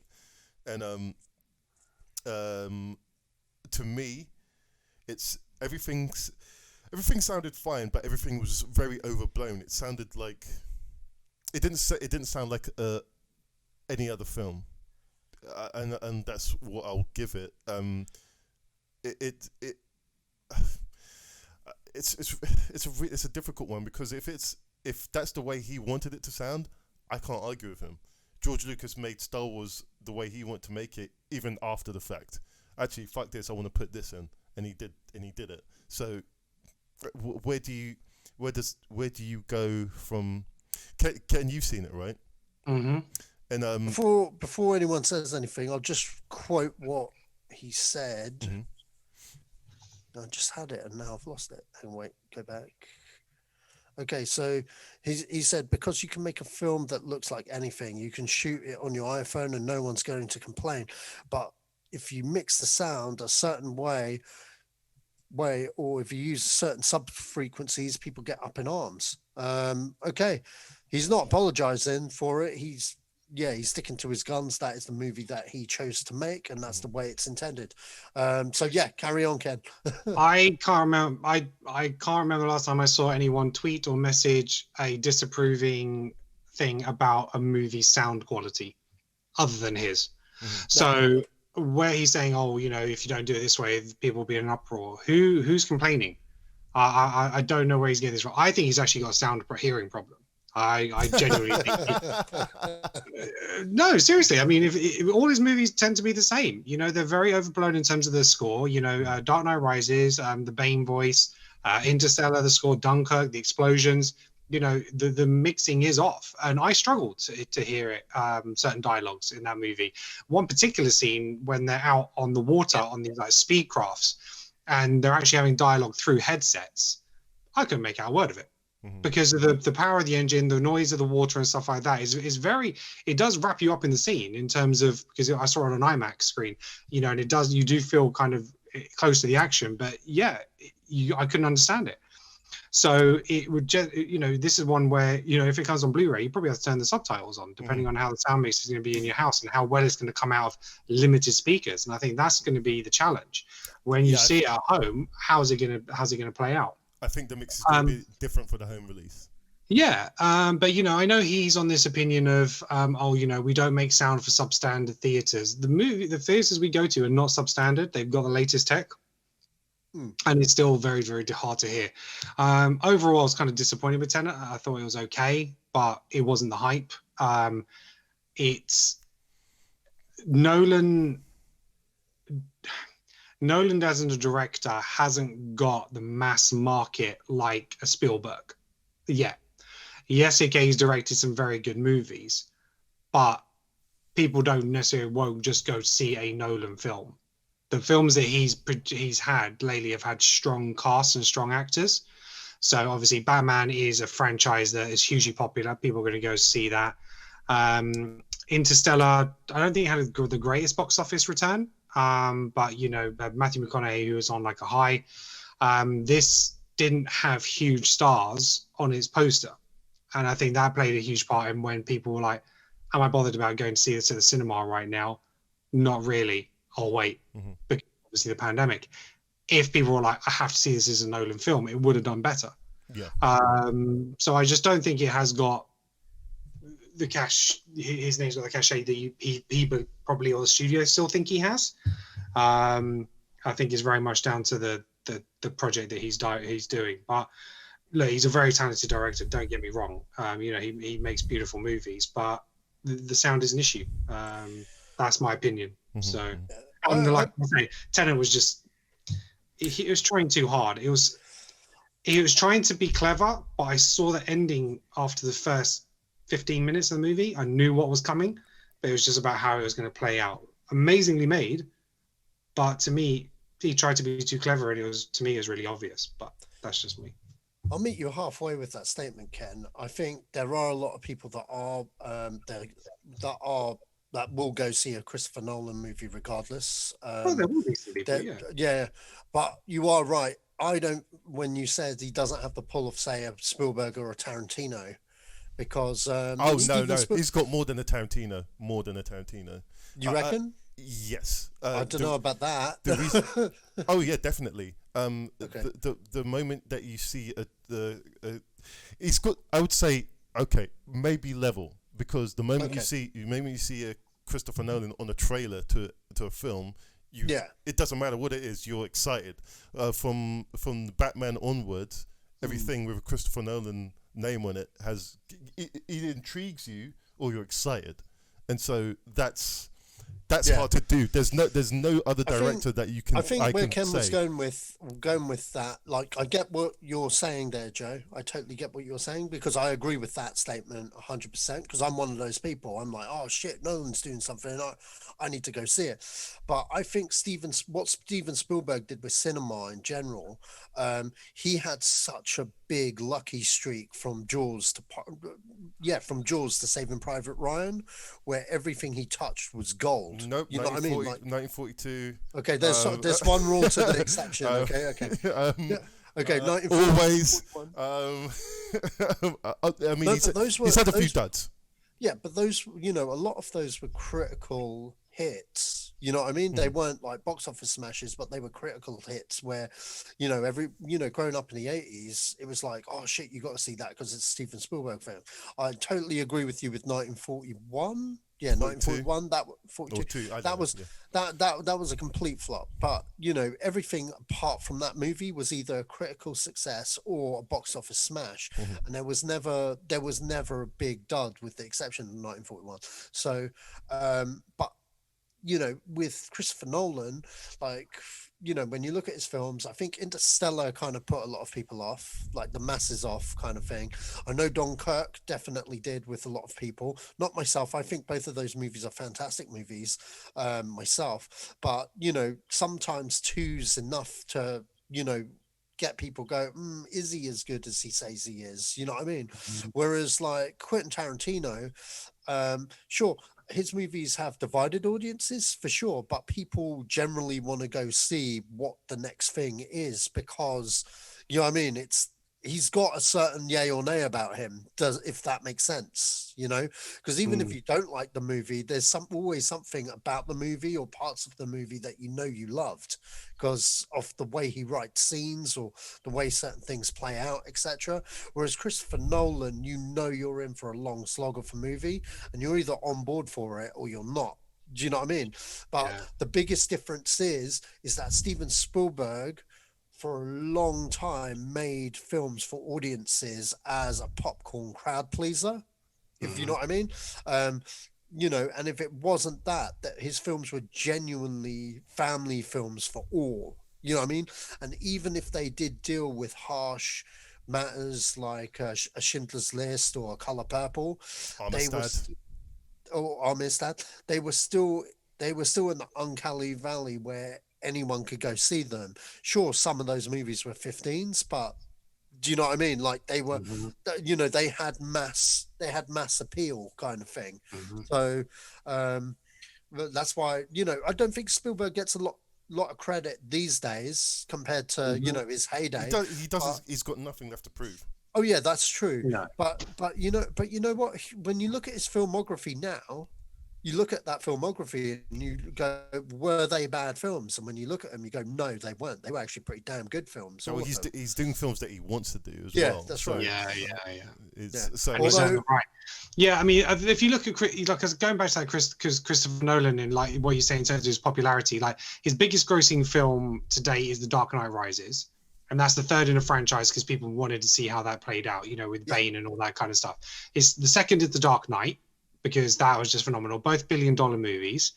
Behind that is Inception, and again, strong cast, Leonardo DiCaprio and stuff like that. You know, that trailer just got everyone popping and buzzing, like, you know, in terms of that warped reality kind of stuff. And then after that is Interstellar.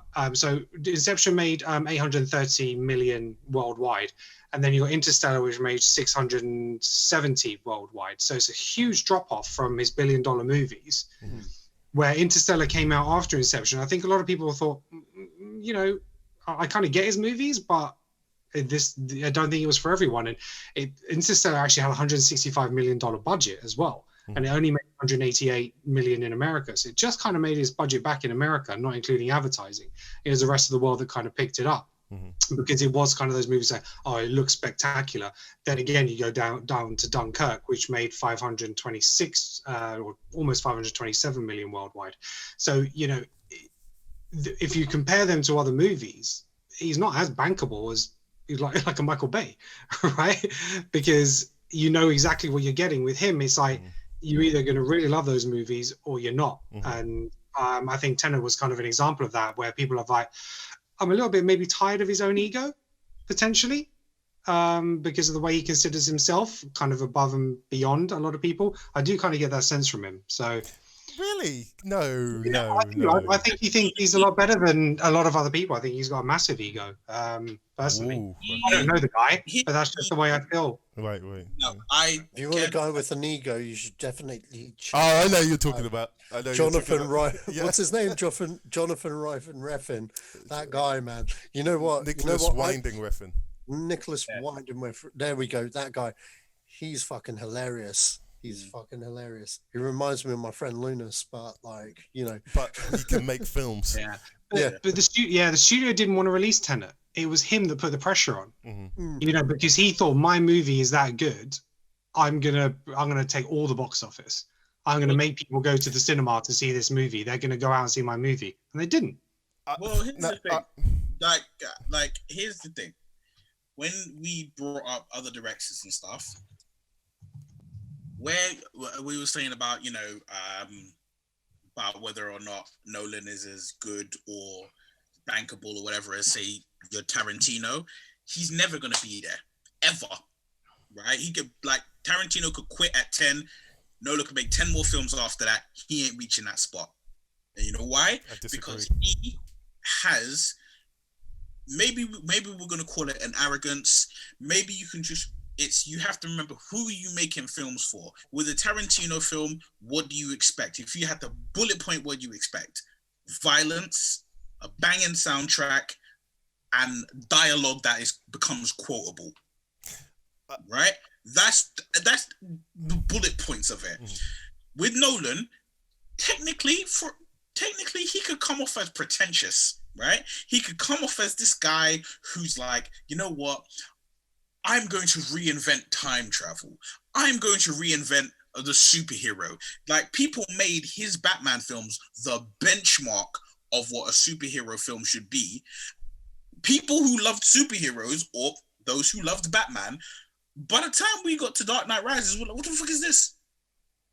I like Dark Knight Rises. Right? No, I totally get you. I know a lot of DC fanboys that feel exactly the same way as that. Right. They hate Rises. They hate it with a passion. Because we got to the point of where, you know, I mean, I've said this before, right? Frank Miller said, when I see a superhero, I don't want to see Superman with sweat patches. I want to see him fly, right? It's with Nolan's, it's almost like Nolan makes a film and it's like you need to have a PhD to watch it. Right? Look, he's not making films. He's making, like everyone should be able to do this. He's making the films he wants to see, right? Yeah, right. Yeah. Which is perfectly. Tarantino does the exact same thing. Yeah, exactly. Tarantino absolutely does the same thing, but it seems to be a wider range of people who, when Tarantino makes a film he wants to see, get it and be like, yeah, I want to watch that, right? Because it's, you know, and I mean, the thing with the sound quality, like, to be honest with you, it's, I'm going to say something and then I'm going to say something else and they're going to seem hypocritical to one another, right?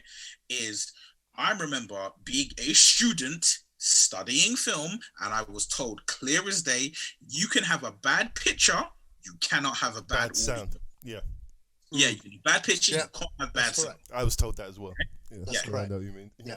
Right? And contrary to that now is that I watched Tenet and there was no real, for me, there was no real issues in there. But maybe that's just because, like, I went there and, you know, I was watching it in South Ruislip Cineworld, right? Comfortable as anything, right? And I watched it, and the film was great. I was like, "Hey, all right, it's a cool film. I enjoyed it." Right? I'm gonna say something real quick. If South Ruislip Cineworld closed down, I'll be really upset because I really don't want to go to any other cinema at the moment. Yeah, right. Yeah, but with the film, when I watched it, I had no issues with the sound. I heard every piece of dialogue that was said. But when Ken brought up the particular scene where they're on a boat and they're speaking through a headset, when I thought about it, I was like, well, actually, yeah, like, I understood everything that was said, but I can see how the sound sound where it should be. Right. Mm-hmm. And there's another scene again on a boat where the sound isn't where it should be. Right.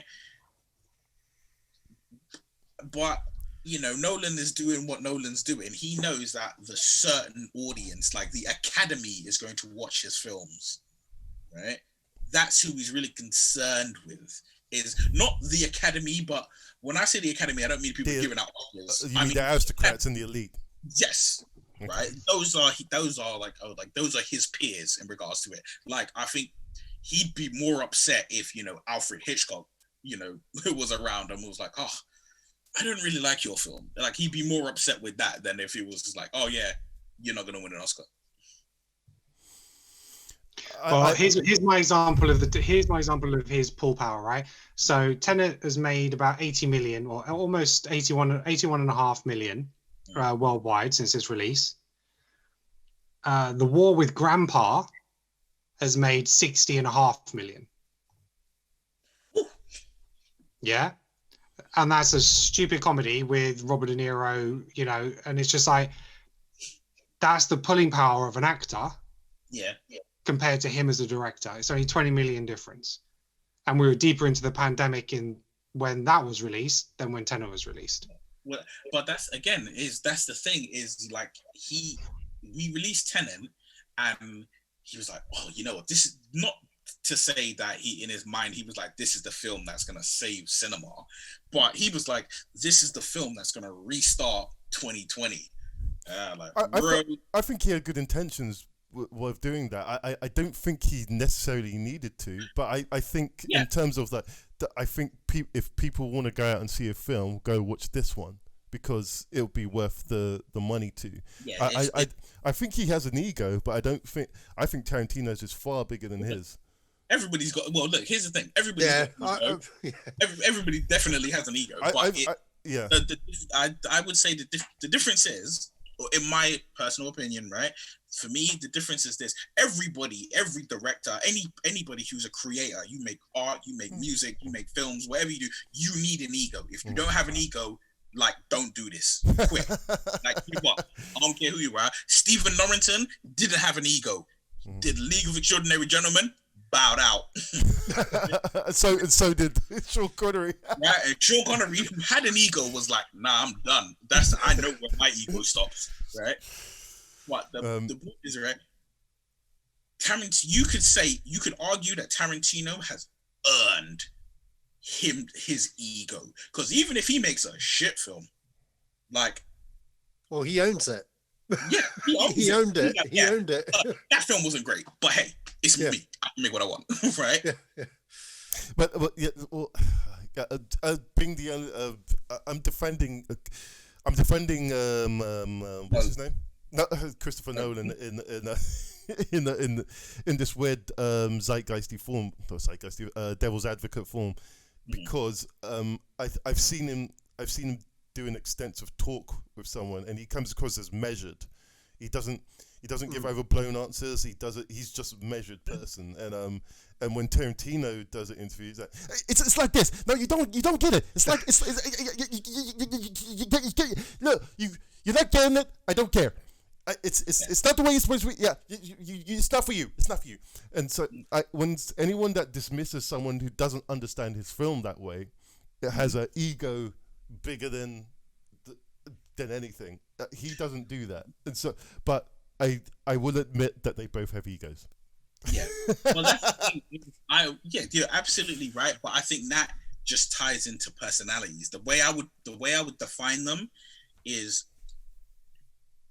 Christopher Nolan makes motion pictures. He makes films that when you sit there and you watch it, you need to marvel at the technical excellence of being able to, of this wide sweeping landscape, and like the ability to film in IMAX, and like the crispness of the film and everything you need.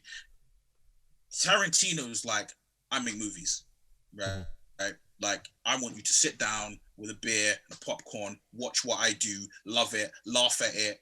You know, when you're going home, you quote this movie, you quote this line, you know, not...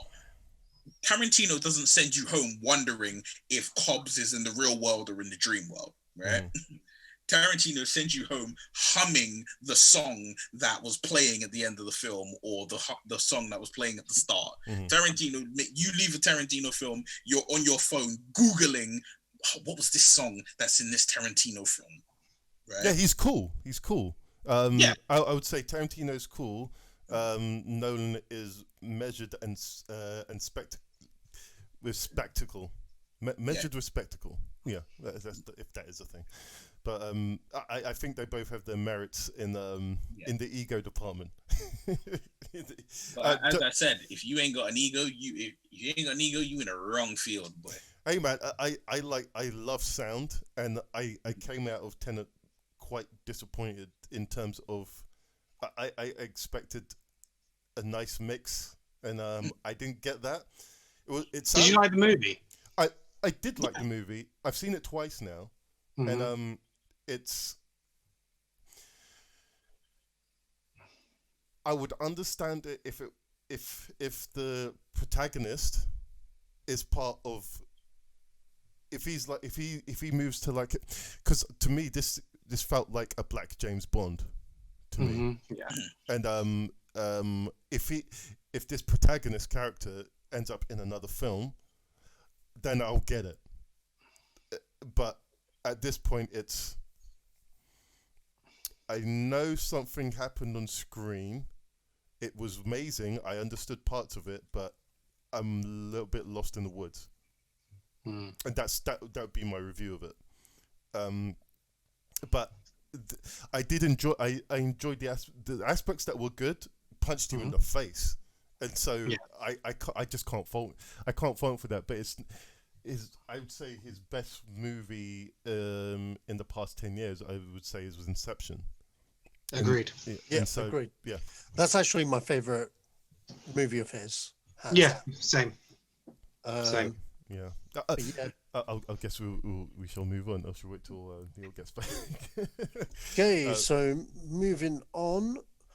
Universal have sold the movie The News of the World, starring Tom Hanks. What's that? For overseas distribution to Netflix. So it's going to have a theatrical release in America, by the sounds of it. Just, when it comes to England, we're just going to get it on Netflix and every other country.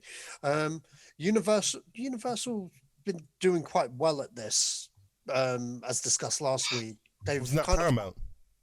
Yeah, actually, that was Paramount, wasn't it? Or was it Universal? I don't know. Paramount. Anyway, both of them are doing it. Yeah. Interesting strategy. I mean, I think worldwide box office would definitely do well for this sort of movie with that strategy, personally. It'd be interesting to see how it performs, domestically, and what they get out of it. But yeah, I quite want to see this movie. I thought it had a really strong trailer, but yeah, thoughts, guys? I guess this is going to be the trend for the next 6 or so months. There's a vaccine now, so yeah. It may be in 3 months' time. I mean, Fast and Furious is supposed to come out next year. I don't know why you just mentioned that, but I remember that moving a whole year before any other film did, and so I guess in the next 3 months we'll see whether the vaccine is a thing or it's not, and how people's comfortability is around going to events again.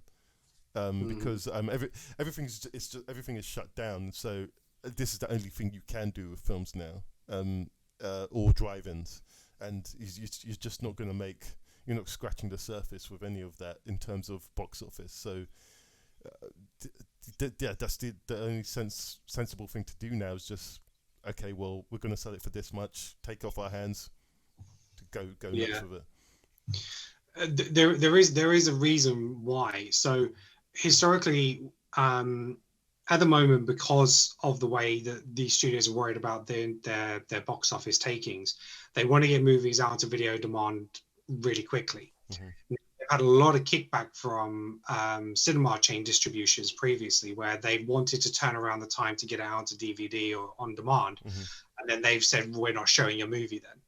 So they've really kicked back at it. But what Universal have done, they've actually done a exclusive deal with AMC theaters. So basically, Universal can put new movies onto video on demand within premiering in the theaters, and AMC won't pull it because they're going to get a cut of the digital profits. Mm-hmm. So it benefits both. So if you want to go see it in the cinema, you go see it in the cinema. It'll be on video on demand within a few weeks. AMC are like, that's cool, because we're going to take some of that money as well.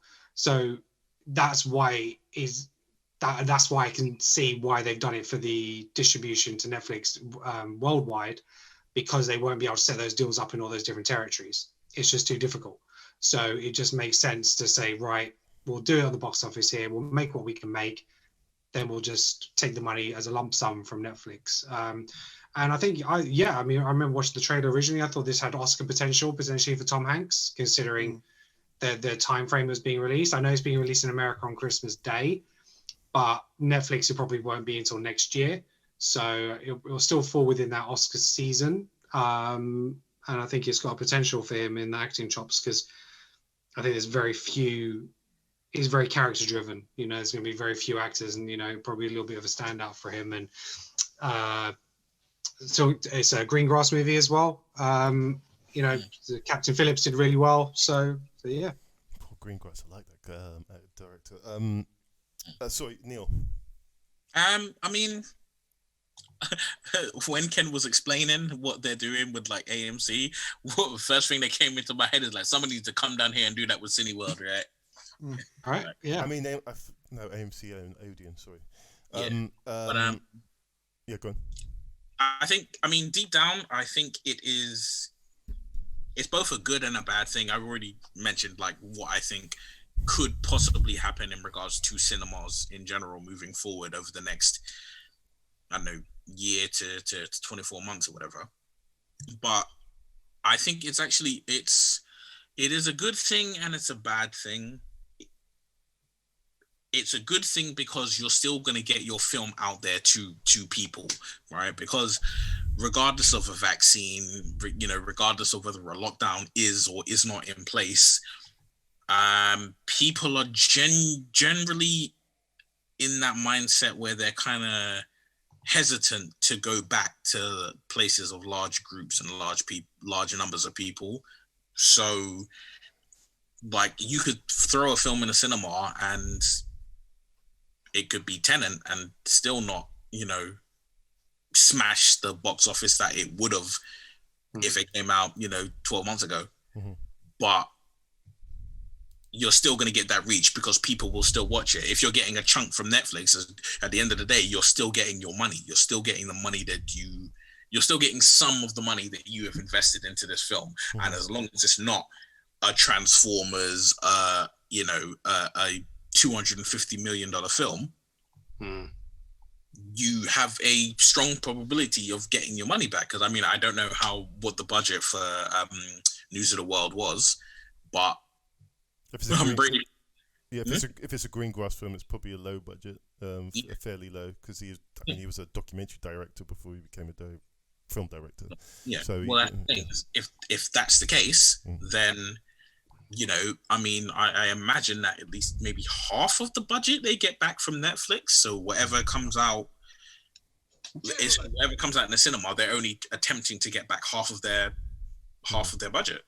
So if that's the case, then you're only worried about half of the budget in cinemas.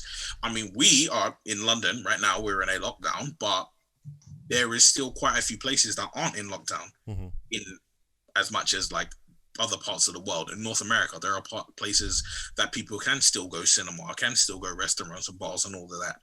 And if these places are open, you're still going to collect some money, especially when everything is being pushed back, Yeah, I still think it's. I was talking to Colin earlier, and I was telling him that me and my ex-colleague Chris work for us is. It's gone from what our normal asking price down to a stupid amount. That's just within film advertising, but it's significant. And the continuing problem is that as the cinema industry depreciates, everyone else's budget to do stuff you'll have less CG and stuff. You'll have less. You just have less of everything because they can't afford to pay the artists to do these things. And so I said either one or two things are going to happen. Either your subscription for Netflix is going to go up, or you're going to have ads, because the more of these bigger tempo films they want to do, the more you have to pay the artists. And so if you can't pay the artists, you're not going to get any of these things. So something's got to give. And I guarantee it'll be a subscription or ads. That's my 2 cents on that. If I had to pick, I'd take ads. Like run the show, show finish, hit me with 2 ads that I can't skip. Give me the next episode. Like I'd rather take that than you'll be like, oh yeah, by the way, Netflix is going up by £5. No. Keep that low. But yeah, I think Hollywood's scrambling to find a replacement for cinema and their cinema profits. And this is the only way you can do it now. I don't know what that will turn into or merge into. But yeah, it's anyone's roll of the dice at the moment. Sach. Okay, next up. Angela Bassett returns for Mission Impossible 7 and 8. Well, yeah, I mean, I expected that because if it's following, all of these films have been following off each other since 3. It's 1, 3, 4, 5, and 6. They all have continuing storylines, even though they're all contained films. They all have threads of storylines that go off into each other films. So I'm glad she's back. She's a worthy head of CIA. I still want as Phelps is coming back, isn't he? No, Phelps isn't coming back. Kidridge, because he died in number 1, but Kidridge. Oh, that's right. Yeah, Kindred. Yeah, Kidridge is coming back from number 1. Yeah. So he, for those that can't remember, he was like the guy hunting Ethan Hunt in the first movie. He's never coming seen back. me very upset. Yeah, he's coming back for these sequels. So that's an interesting bring back. I know for years they wanted. What was the woman that played Max in the original film called? What's the actress that plays Max? Bassett, something Bassett. No, not Bassett. I can't remember her name. I think Ken is on it. I'm having a look. What is her name? Was that not Vanessa Redgrave? Yes. Okay, so yeah, she was supposed to come back in number 4. And if you look at number 4, if you rewatch Ghost Protocol, there's a bit where he goes to get the security guard's the same one in Mission Impossible 1. Yeah, that's correct. So originally that role for the guy he meets in Dubai, he randomly goes off and meets a guy that helps him out. And yeah, so he was originally supposed to meet Max in Dubai, and there's a shot where it's got 2 security guards, and one of the guards is the same guard that protected Max in Mission Impossible 1. It's the same actor as well, because they were originally going to get Vanessa Redgrave back for that role, and obviously they wanted that character back, and that's why in the new film in Fallout they mention her name, and they've brought in her daughter for Fallout, for the last one, and she's back. She's also back in these films, so it'd be interesting to see what they pull from other films and stuff, as well as what they do moving forward. I just think this is a franchise that's just gone on from strength to strength. The last one has literally been my favorite out of the whole franchise. They just keep getting better. Yeah, and so much so, and this is controversial to a lot of people, and I still stand by this opinion. That year, I said it was my best movie of the year, and that was over Avengers Infinity War, and I stick by that, because every time I watch that movie I still get that feeling I did the first time I watched it in cinema. It's just you know what I mean, like, it's just such a tour de force of action filmmaking.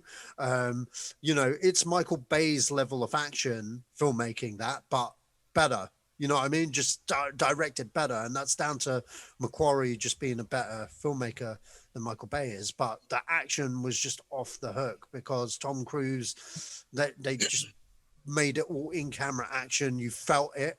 You felt it in, each scene, the kinetic energy that goes off in those scenes and stuff, those sequences and stuff, like the motorbike chase and everything. I fucking love it. And I'm deep down, I'm an action movie junkie, and that really did satisfy all levels of like how awesome that film was. I can't wait to see what they do in the next 2. I am a little bit afraid with that Macquarie's back. Look, I like Macquarie. No, I'm not. Well, at all. Here's the thing. The one beforehand, what was the one beforehand? Ghost Protocol. No, not Ghost Protocol. Rogue Nation. I liked it, but I didn't think it was better than Ghost Protocol myself. But you know what I mean? And one thing I liked about the series in general is that they've always been not afraid to have a fresh pair of eyes on it. So I like Macquarie's stuff, and I like all of his previous films, etc. I just felt same Rogue Nation is not as good as Ghost Protocol is wild, because they're two very different films. They are, but I just that's just my personal opinion. I just I want to see Ghost Protocol was done by Brad Bird. Yeah. So you had to follow that. So what Quarry did is he did Rogue Nation, but then he came back with Fallout. Oh yeah, So- totally. But you know what I mean. Look, I just hope there's more in the fire there if he's going to do another 2. Because sometimes when you direct a series of films, sometimes you need a break doing something else before you come back and recharge the batteries. I feel. I'll say this: if he's Macquarie seems excited about. Oh yeah, of course. And that's. But any director should feel excited about any movie they commit like 4 years of their life to. Sure. And he's done Top Gun Maverick, so. He wrote it. He wrote it. He didn't direct it. Sorry, yeah. Again, as I was saying, the fact that he's excited about it, and I'm not saying every director isn't excited about the projects that they're on, but with Macquarie, it seems that because I listen to him he always goes to the Empire podcast, and he always talks about what he's doing next, and he's been talking about 7 and 8, and he went on for hours talking about those 2 films, and the fact that he went on for that long shows me that this and from what he's shown me so far and what he can do with crazy concepts, I don't trust any other director, because you could get another John Woo, and I've only ever seen that film once. It's, as far as I'm concerned, it's not part of the franchise. It's a bad movie. But anyway, I've softened to that movie in my older years, man. I rewatched it because I rewatched them all for before Fallout, and you know what? It is the worst out of all of them by far, totally. But it's not a bad film. It's not a bad piece. It's not. And this is, I just feel it's a bad Mission Impossible film for sure. But I don't think it's. But I don't think. Oh no, I disagree. I don't think it's a bad action movie. I think it's best Mission Impossible I watched. Yeah, I think it's a very well directed action movie, but that's the problem. Mission Impossible wasn't just an action movie; it was about espionage. You know what I mean? They just changed the tone. That was tonally off for the franchise, and that's the problem with 2. But in terms of an action movie, I would take Mission Impossible 2 than bog standard 2020 action movie that comes out, like any other week in this year, No, I would watch any other film like that. No, you know what? But here's the thing, Joe. All right, I'm messing with you. Because you asked this question, right? If it wasn't called Mission Impossible and the main character's name wasn't Ethan Hunt, yeah, I'd be like, yeah, sure, cool. I would say this is a bad action film. No, I wouldn't. I would. Hey, this guy took his mask off under another mask, another mask. Shit. So much that they stopped using masks in everyone since. That's what I mean. It made them shit. We can't do this mask thing again. So they no. They did it in 3. They did it in 3. But you saw how it was made, and that's what I liked about it. So we can't do that again. So we have to do this. Yeah, but after 3, there's always been. They tried to do it in Protocol, but then it didn't make. Yeah, and I like that. And they kept doing that for the other ones. Every time they fuck up, they're like, right, I'm gonna get a mask, and then it fucks up. And like even when they had to get it from the Japanese guy in Fallout, they were like, right, we're gonna reconstruct his face, and then I'm gonna wear it. I'm gonna meet the guy, and then the fight breaks out, and like, shot him in the face. Yeah. Shot him in the face, and it was like, well, we can't do that anymore. So I you know what, maybe it's time for the face gag to come back, I don't know, but I just like the way they keep doing it. Every time there's a new film, they always try to do the mask thing, and something happens, so it doesn't work the way it should. Because it's good, because otherwise people would say, why didn't you just do the mask thing? Yeah. So what they do is they're like, okay, we're gonna direct, we'll address that, and this is why we're not doing it. So no, it is good.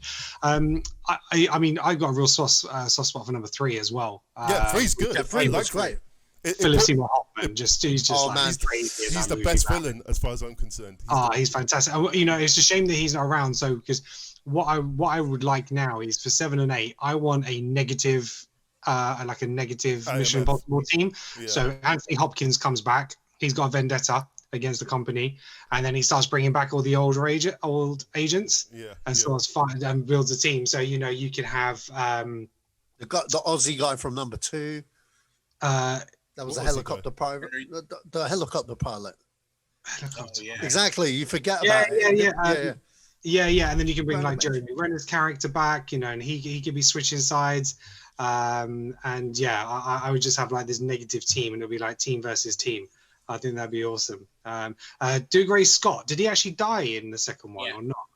He died. His neck broke, I think. Oh, we can fix that. We can fix that. It's off screen. It was his arm. Exactly. We can fix that. He's dead. Like he goes out like the T-Rex in King Kong. Like he's dead. Yeah. Oh, Jonathan Rhys Meyers. Jonathan Rhys Meyers. Oh yeah, the British actor, the Irish actor. Get him back, and yeah, man, just go nuts. Lawrence Fishburne was in there, and Billy Crudup. Billy Crudup, even Aaron Paul was in like number 3. So it sounds like you want the Avengers of Mission Impossible. Yes. We're doing a 7 and 8 back to back, man. Let's get this going. Let's get these teams together, because that's what 2 lacked. 2 was very much like James Bond. He's going out on his own.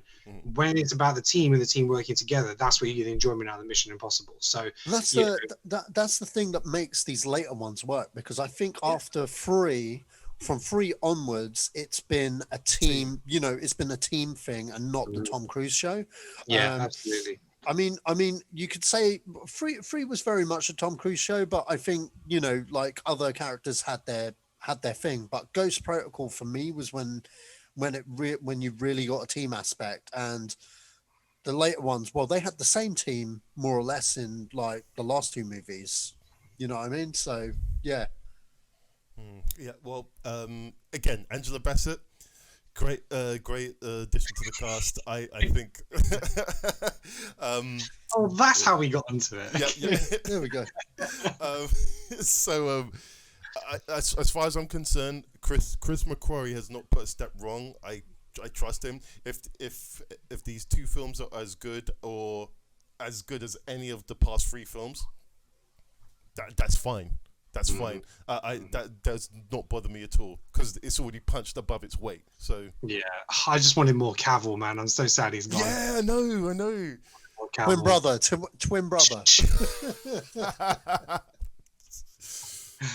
or maybe his character was needed for something else, so they have to get a mask, and. Bunnet, the guy who was playing Henry Cavill the first time was in a mask the whole film. We just yeah. Do you know what? That'd be hilarious if that's the case. This guy's just wearing a mask. Yeah, and he's still out there. He's still out there. Yeah, Henry Cavill's still out there. Okay, so next up, Sylvester Stallone has been added to the Suicide Squad. You know what? It has to be a voiceover thing, because they stopped shooting like ages ago. Maybe I mean, sometimes they announce these things once they've already filmed this stuff. So. Oh man, I was hoping he was going to be King Shark, man. I thought maybe he'd be the voice, but anyway, which I'm not going to rule out, because you know what? If the shark opens his mouth and it's Sly Stallone's voice, I'm going to piss myself laughing. That would be the greatest thing. Yeah, look, I think I've got such a soft spot for Sylvester Stallone, and like James Gunn in his post said, he's such a talented actor and he doesn't get recognized for that enough. I agree. When he wants to, he can really like pull at the heartstrings as well. So especially like in Creed, when he had me crying in that movie, because I felt like I was losing Rocky, losing him. Do you know what I mean? It was powerful stuff, man. And he was touted for. Did he get nominated for that? Yeah, he did. I think he did. He did. He didn't win. He was robbed of that. So he was not. Nominated for best supporting, but he was robbed for that. And I think. Obviously they got a good relationship, because obviously he was in Guardians 2, or wasn't he? Yep. Or was he in the first one? He's at the end of one. Number two. Yeah, number 2. So he's in the second one. So they've got obviously a good relationship there, and I think Suicide Squad's gonna be jokes, and maybe it's pick up shots, maybe it's a voiceover, like maybe he actually filmed a scene and now they're just announcing it. Who knows? But it's only a good thing. So. Guys, slightly off topic. Have you ever seen the Harley Quinn cartoon show? That is awesome. Yes, thank you. That is awesome. That's one of the best things I've ever seen. King Shark we have in that is what I want in the movie. Yeah, King Shark in that is hilarious, especially when he goes Shark nuts. in that and Clayface, it's such a good show. It's so well done, and it's so different from the other animated stuff. Yeah, and Batman in it is strangely funny, but also still the same. It's so weird. There's Superman is hilarious in that show. So, I'm promoting something else other than this, but Harley Quinn is quality. What is that on? It was on E4 over here. Yeah. Oh, okay. I've not seen it. Yeah, I've been trying to tell you about it for ages. Yeah, if you type it in on the search, I don't know what service. Have you got Sky or have you got any TV service? No, I just got Virgin Media. Okay, so yeah, check search it on Virgin Media, and you'll probably find it on reruns. Yeah. Oh, okay. Or it might be box sets available, or whatever. But yeah, download it. But yeah, it's on HBO Max, I think, in America. So, but yeah, it was E4 over here, and such a two seasons. Yeah, the second season comes out over here in December, I think. So I cannot wait to watch that because it was left on a cliffhanger. Yeah. I'm going to stop talking about this show because we started talking about King Shark, and I remember King Shark from that show. King Shark and Bane is hilarious in that show as well. Oh my Bane, God. He's amazing. It's amazing. Sorry, guys. Neil, have you seen the show? No. You need to watch it. You need to fucking watch it. Neil, watch that show. Neil? I'll watch it. Okay. It's like an R-rated cartoon as well. There's like swearing. It's killing it. So yeah, it's a good show. Suicide Squad. Sliced Alone. Who would he be? Who Sliced Alone. Good shout. Don't know. Satch, who do you think he would be? Superman. What? Superman, man. I'm joking. Hey, I'm Superman. Hey, yeah, what are you doing over there? I'm gonna go save you. For that exact impersonation, I would watch that. While everyone cries in distaste and disgust. I don't know who he would be in this because that film has so wacky many characters in this. Yeah, all of them are really wacky. It's so odd. It's so odd that I know this is going to be good because Guardians. I felt that about Guardians of the Galaxy. So what is going on here? And lightning in a bottle. So hopefully, he can make lightning in a bottle strike twice. So Neil, who do you think he could be? I genuinely have no idea. I'm like, in my mind, I'm running through characters, and I'm like, nope, definitely nope, never that. And I just can't pin one down. I mean, to be honest, like thing about King Shark, it could be that. Mm-hmm. I kind of feel like maybe because of where they filmed, there was a photograph of the two of them together. And obviously, I mean, that could have been at a rap party, it could have been at whatever, but I feel like if that was on set, then he's like maybe a bartender. So maybe he's like a not important character, but someone who could just be there and a reoccurring character. Mm-hmm. Okay. Well, it could be a couple of things. So what I'm wondering is whether because there's a couple of ways of doing it. He could be doing the voice of King Shark, and you can kind of imagine it. But there's also thought that Taika Waititi, he's potentially doing the voice because the voice actually hasn't been confirmed yet of who's doing that of King Shark, and I can hear that version if it was similar to like the animated series, which would be brilliant. And Taika Waititi would always get his name wrong. Waititi would do well with that, but is whether he's using him maybe as a pickup shot, maybe as a post-credit scene or something like that to tie into the Peacemaker TV series that they're doing. So I'm wondering whether Stallone might be involved in that in some way, and there might be a link between those two because obviously the TV series has been announced a lot later, so it might be a pickup shot to tie them in together. Maybe he'll be a part of that. So, well, I guess we'll find out sooner or later. Satch, what's next? Okay, last topic of the night. So obviously, the sad passing of Chadwick postman happen. Obviously, there's been a lot of talks about how to proceed with the franchise after his death. Yeah, just a quick thing, really, on like who we think should play the next Black Panther, or do you guys think someone else should take on the mantle? Yeah, thoughts, guys? Recast. Okay. Like when this initially happened, I know I said what I said, like, you know, give it to Shuri and all of that. But that was me thinking with the sentimental head that I didn't want to see anyone else play like Panther. Like, you know, like it's same thing as like, you know, if you know, happily it didn't happen, but if like Robert Downey Jr. passed away, I wouldn't want to see anybody playing Iron Man, you know. But with time to process and deal with that he has passed on, no, there are several actors who could take the role. Obviously, some people it'd be more difficult than others because maybe they have already appeared in a Marvel film or an MCU film, or, you know, I mean, like Sterling K. Brown is a championship actor. He could, you know, but it's sort of like, who did you say? Sorry, Sterling K. Brown. He's already in Black Panther. Well, that's what I was saying. You know, it's like you got someone who's already been in there, even if it's this minute, tiny little role. It's enough of a role that it would be weird as shit to see them again in the same franchise. Yeah, they wouldn't cast him though for that exact same reason though. That's yeah, of course. Yeah. I mean, Ken, any thoughts?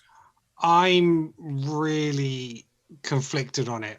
I think that he played. Yes, okay, he only had an appearance as Black Panther in his own movie once, but you know, he was in Captain America. He's been in Avengers. You know, you've seen him a few times in that role, and so you don't feel necessarily that it's like a one movie and then kind of moving on. You know, and he was so iconic in that role and what he brought to it.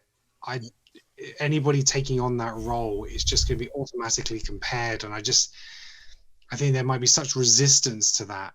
I mean, Marvel have already said they're not going to digitally replace him like in the movie, so they're not going to like try to do a movie with him like a stand-in and redo it that way, because I think that's potentially even more disrespectful. I can understand them doing it to a point where they need to write him out of the movie if that's the way they do it. But I personally think it needs to be passing on the mantle. Now, whether that's to Shuri, it may be a bit too soon for her to take it over, but it's the most logical step in terms of the royal family. So, you know, he dies, the next in line kind of takes over. So I understand it from that point of view, whether she passes because she maybe feels she's not ready yet, because she hasn't been as established as he is, from that leadership point of view. I think she is quite young into it, but that also might be the conflict in the movie. You know, she's trying to live up to her brother's, you know, the fact that he was loved by anyone and he brought all the tribes together and that kind of stuff. And that she's having to try and grow up quicker, and because she was like the childish one and taking the mick, and she's having to try and grow into that role. So I can see that kind of working as well. I think I would just feel uncomfortable if there was a new person taking that role on. But if they T'Challa and you look and it's another person. Yeah, I mean, I know they've done it with other characters. I know they've done it with like Banner and stuff like that, you know, and it just feels different this time. You know, it's not just a choice. It's not a preference. Yeah. They're having to do it. And but I know there's so many people who feel that there's so many stories of T'Challa which haven't been told, and you know how the potentially where that works with Storm and stuff like that, you know, and bringing her into it, and so yeah, it's really, really difficult. But I personally don't want to see a recast. But obviously, if that does happen, we support them all the way, wish them all the best, because it's going to be mammoth. And you know, just the press and media and everything that's going to surround that is just going to be, it's going to be so difficult. Yeah, I think either way they go, it's going to conflict with one set of the audience or the other. It's like and even doing a digital double. That's they tried that.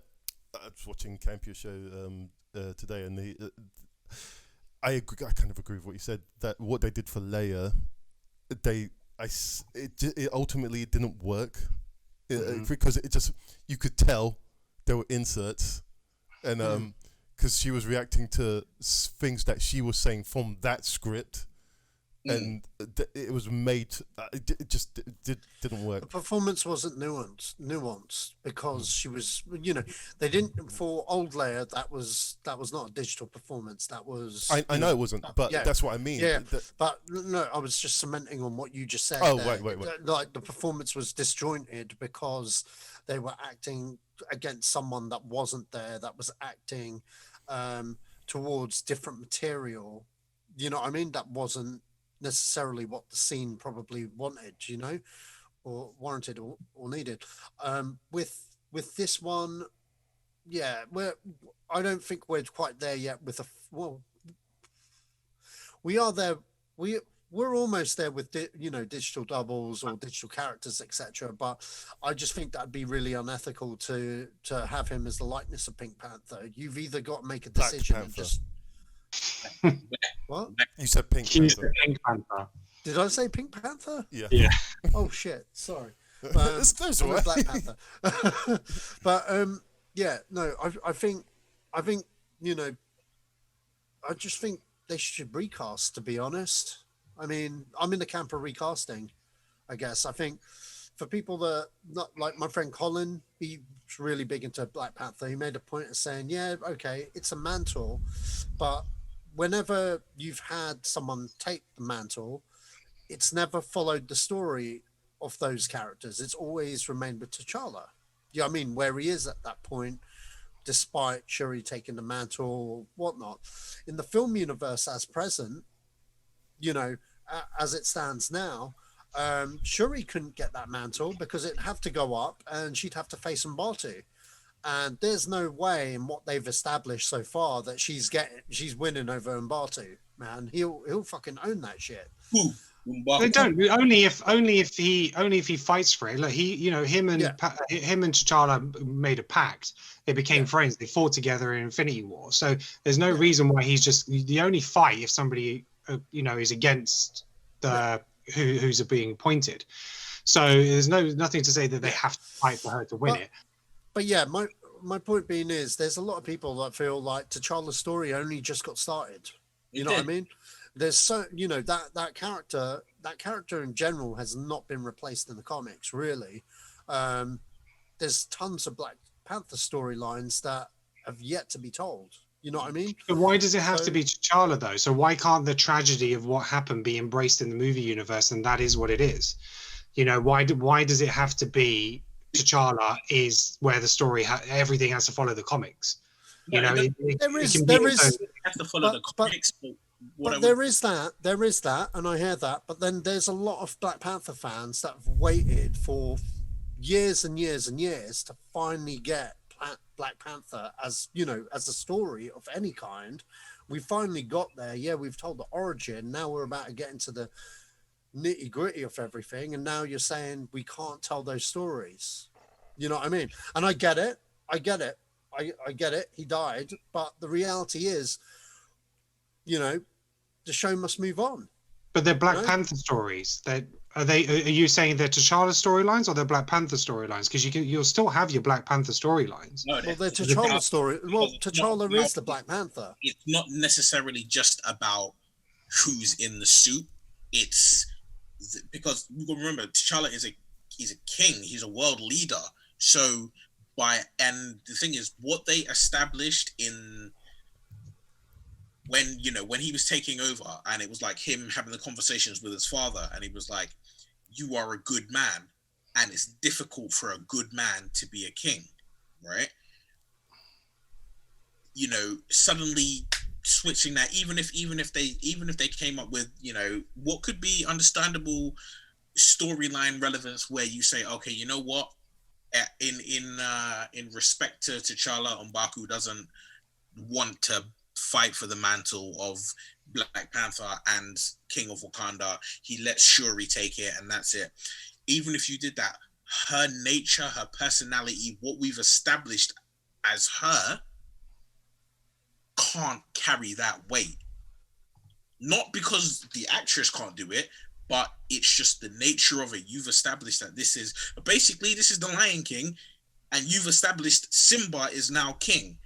If you were to turn around and be like, all right, cool, bye, Nala, you're in charge now. It's not gonna, the puzzle piece won't fit, no matter how much you shave it down. By the way, she's a fantastic actress. Last night I saw. Yeah, Letitia Wright. Last night I saw, what was it? That film.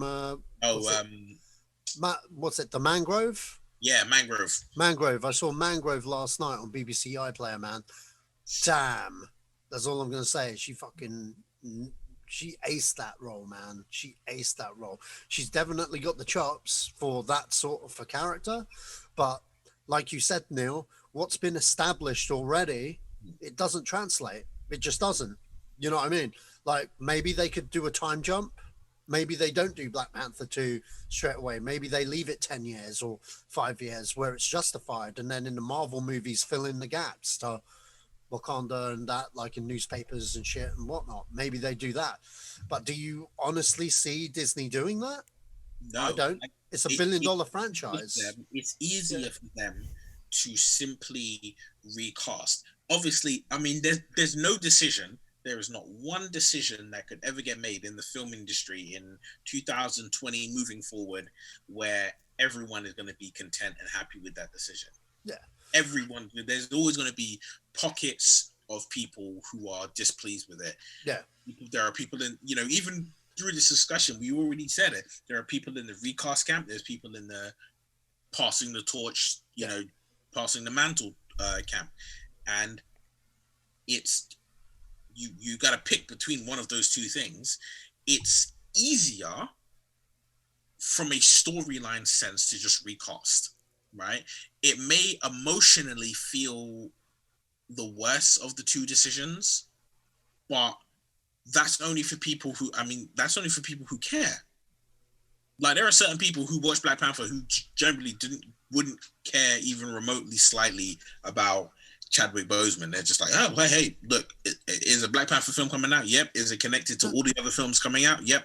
All right. And at the same time, the reason why I'm open to a recast is because he died.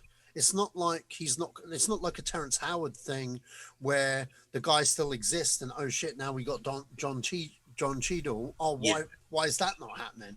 Don Cheadle, when he replaced Rhodey, for me anyway, when I watched Iron Man 2, I was like, that's not Rhodey.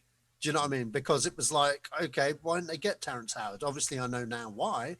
But at the same time, I felt Terrence Howard was a better Rhodey at the same time.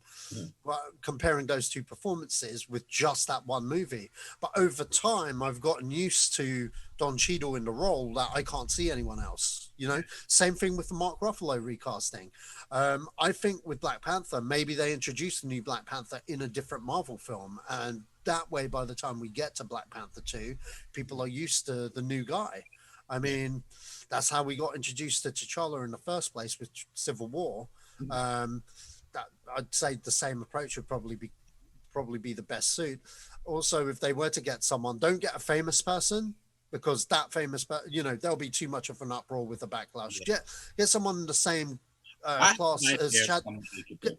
Get someone that's the same class as Chadwick was, someone that's been in movies, has held his own in an indie that's just breaking.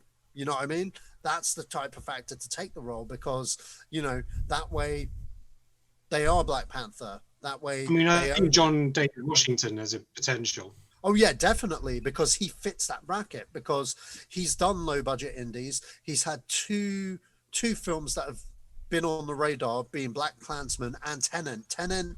Obviously didn't blow up as well as he would like, but he's still he's not an A-lister yet. He's just, definitely that. You know what, Ken, you nailed it there. Right there, you just fucking nailed it. Before I probably would have said John Boyega, but he's too big a name right now. He's too huge. What was it? I watched what was that horror film that we were talking about in the group chat the other day? Oh, His House. The guy in that, I thought he'd be really good. The British guy. British guy. I thought he'd be really good. Yeah, so I'm not sure if it's pronounced Soup or Soap, Darisu. He's quite a bit older. Actually he's 29 to be fair. Yeah. But he was also in what's it, Gangs of London. Yeah. So he's like the main guy in that as well. Yeah. I mean, the only issue with him is that he is massive in comparison. Is that the same guy that's in The Invisible Man?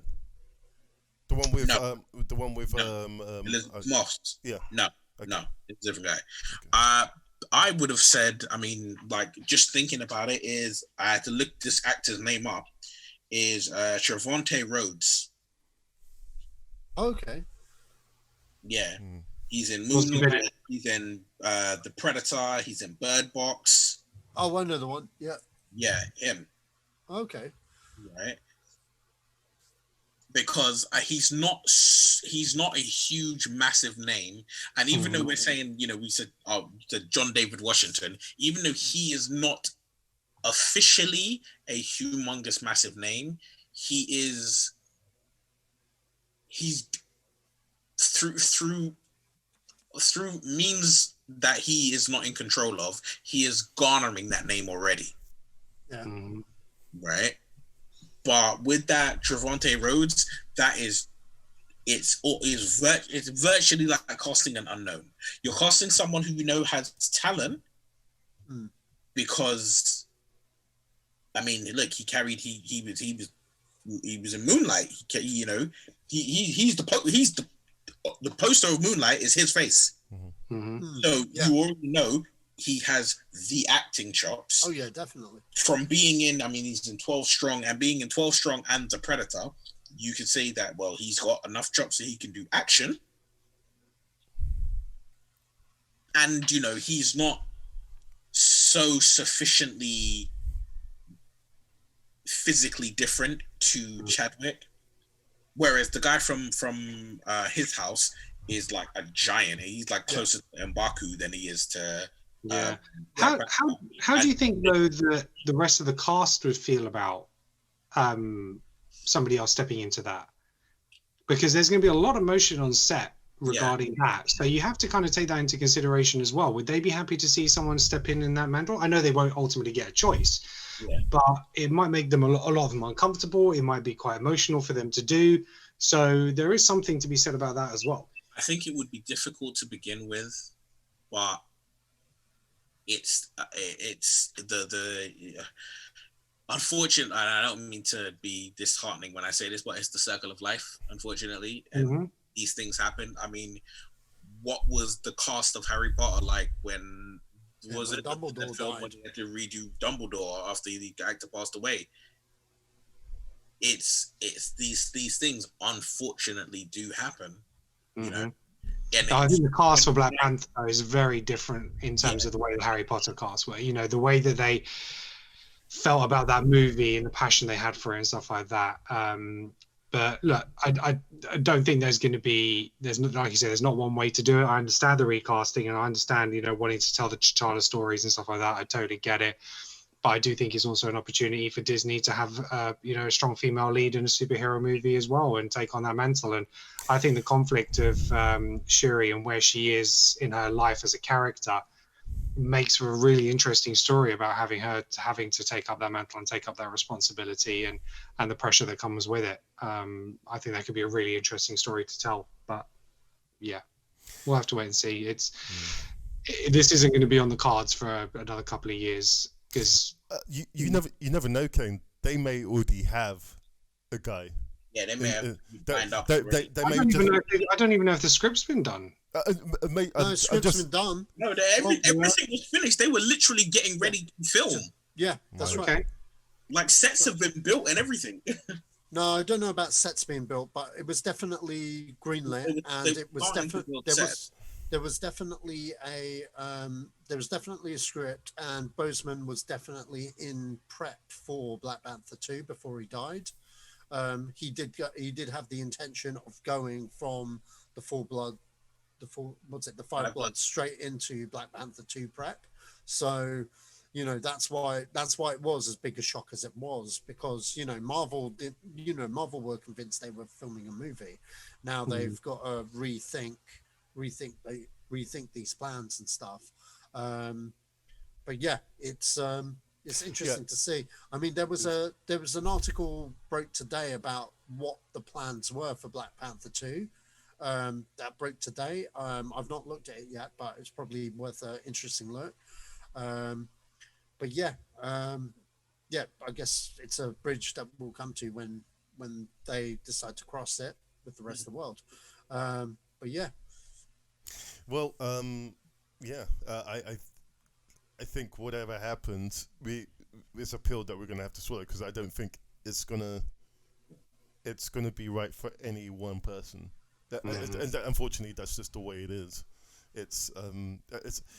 I mean, I was going to base that on when Christopher Reeve died, but he couldn't be Superman again after that. I think the closest thing I could really say is, like, he was the lead of the movie. That's hard to replace. You know what I mean? That's the hardest to replace. Closest thing I think we got recently is Princess Leia with Carrie Fisher.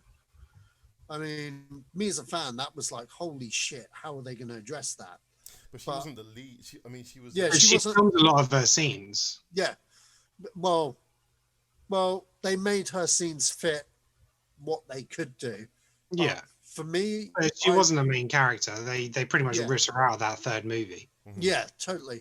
But if they had a plan and if they had a script and if she did have a substantial role in it, and if that role was best serving the character of Leia, I would have been all right with the recast. It would have been difficult to watch, sure, but as long as Leia had her due and was given her due fairly on screen, for people that were fans of the character, done right. And that's a big thing, because people will be like, what, this is the final film, that's disrespectful for Carrie Fisher. As long as the character was done service, I would have been fine with it. You know, that's a big ask. I would have felt like, that's not real Leia, but you know what I mean? If we had a different actress and they did the part in the way they did it on screen right now, I'd probably be pissed. You know what I mean? Because it's like, she's only in it for 5 minutes and then they got this person for a fill-in. You know what I mean? You only recast if you're doing something substantial with the role. You know what I mean? So, yeah, it is what it is. Yeah. I mean, I would hope that, I think, as long as they honor Chadwick in some way, even if it's just like, I mean, obviously we know Black Panther 2 is going to be dedicated to him. End of story. But as long as there's some I don't know, reverence of honoring him more than just saying for Chadwick at the end of the film, that will probably go a long way into easing people's apprehension at a recast. Yeah, well, I think either way, I think Disney or Kevin Feige has a he seems to have a contingency for everything. So we will find out. I've got to bring this to a close because we've passed 3 hour mark. So,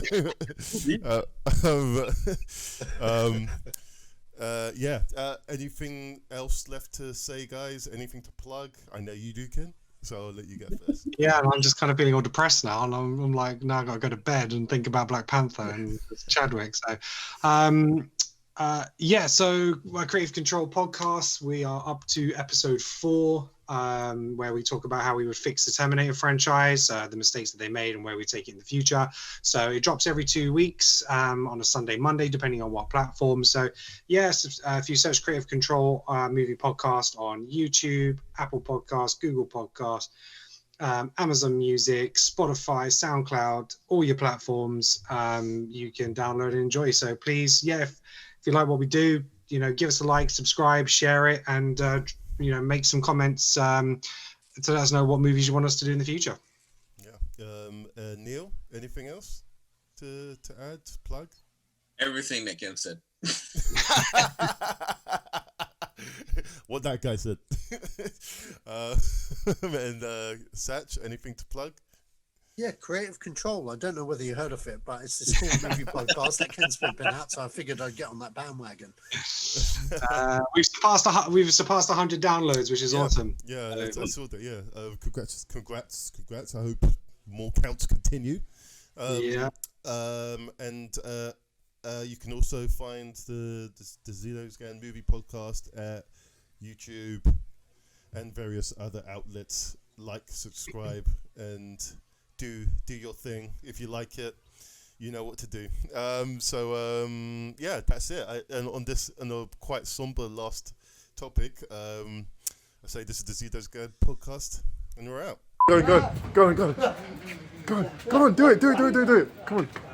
I am the man that killed Jamie Lannister.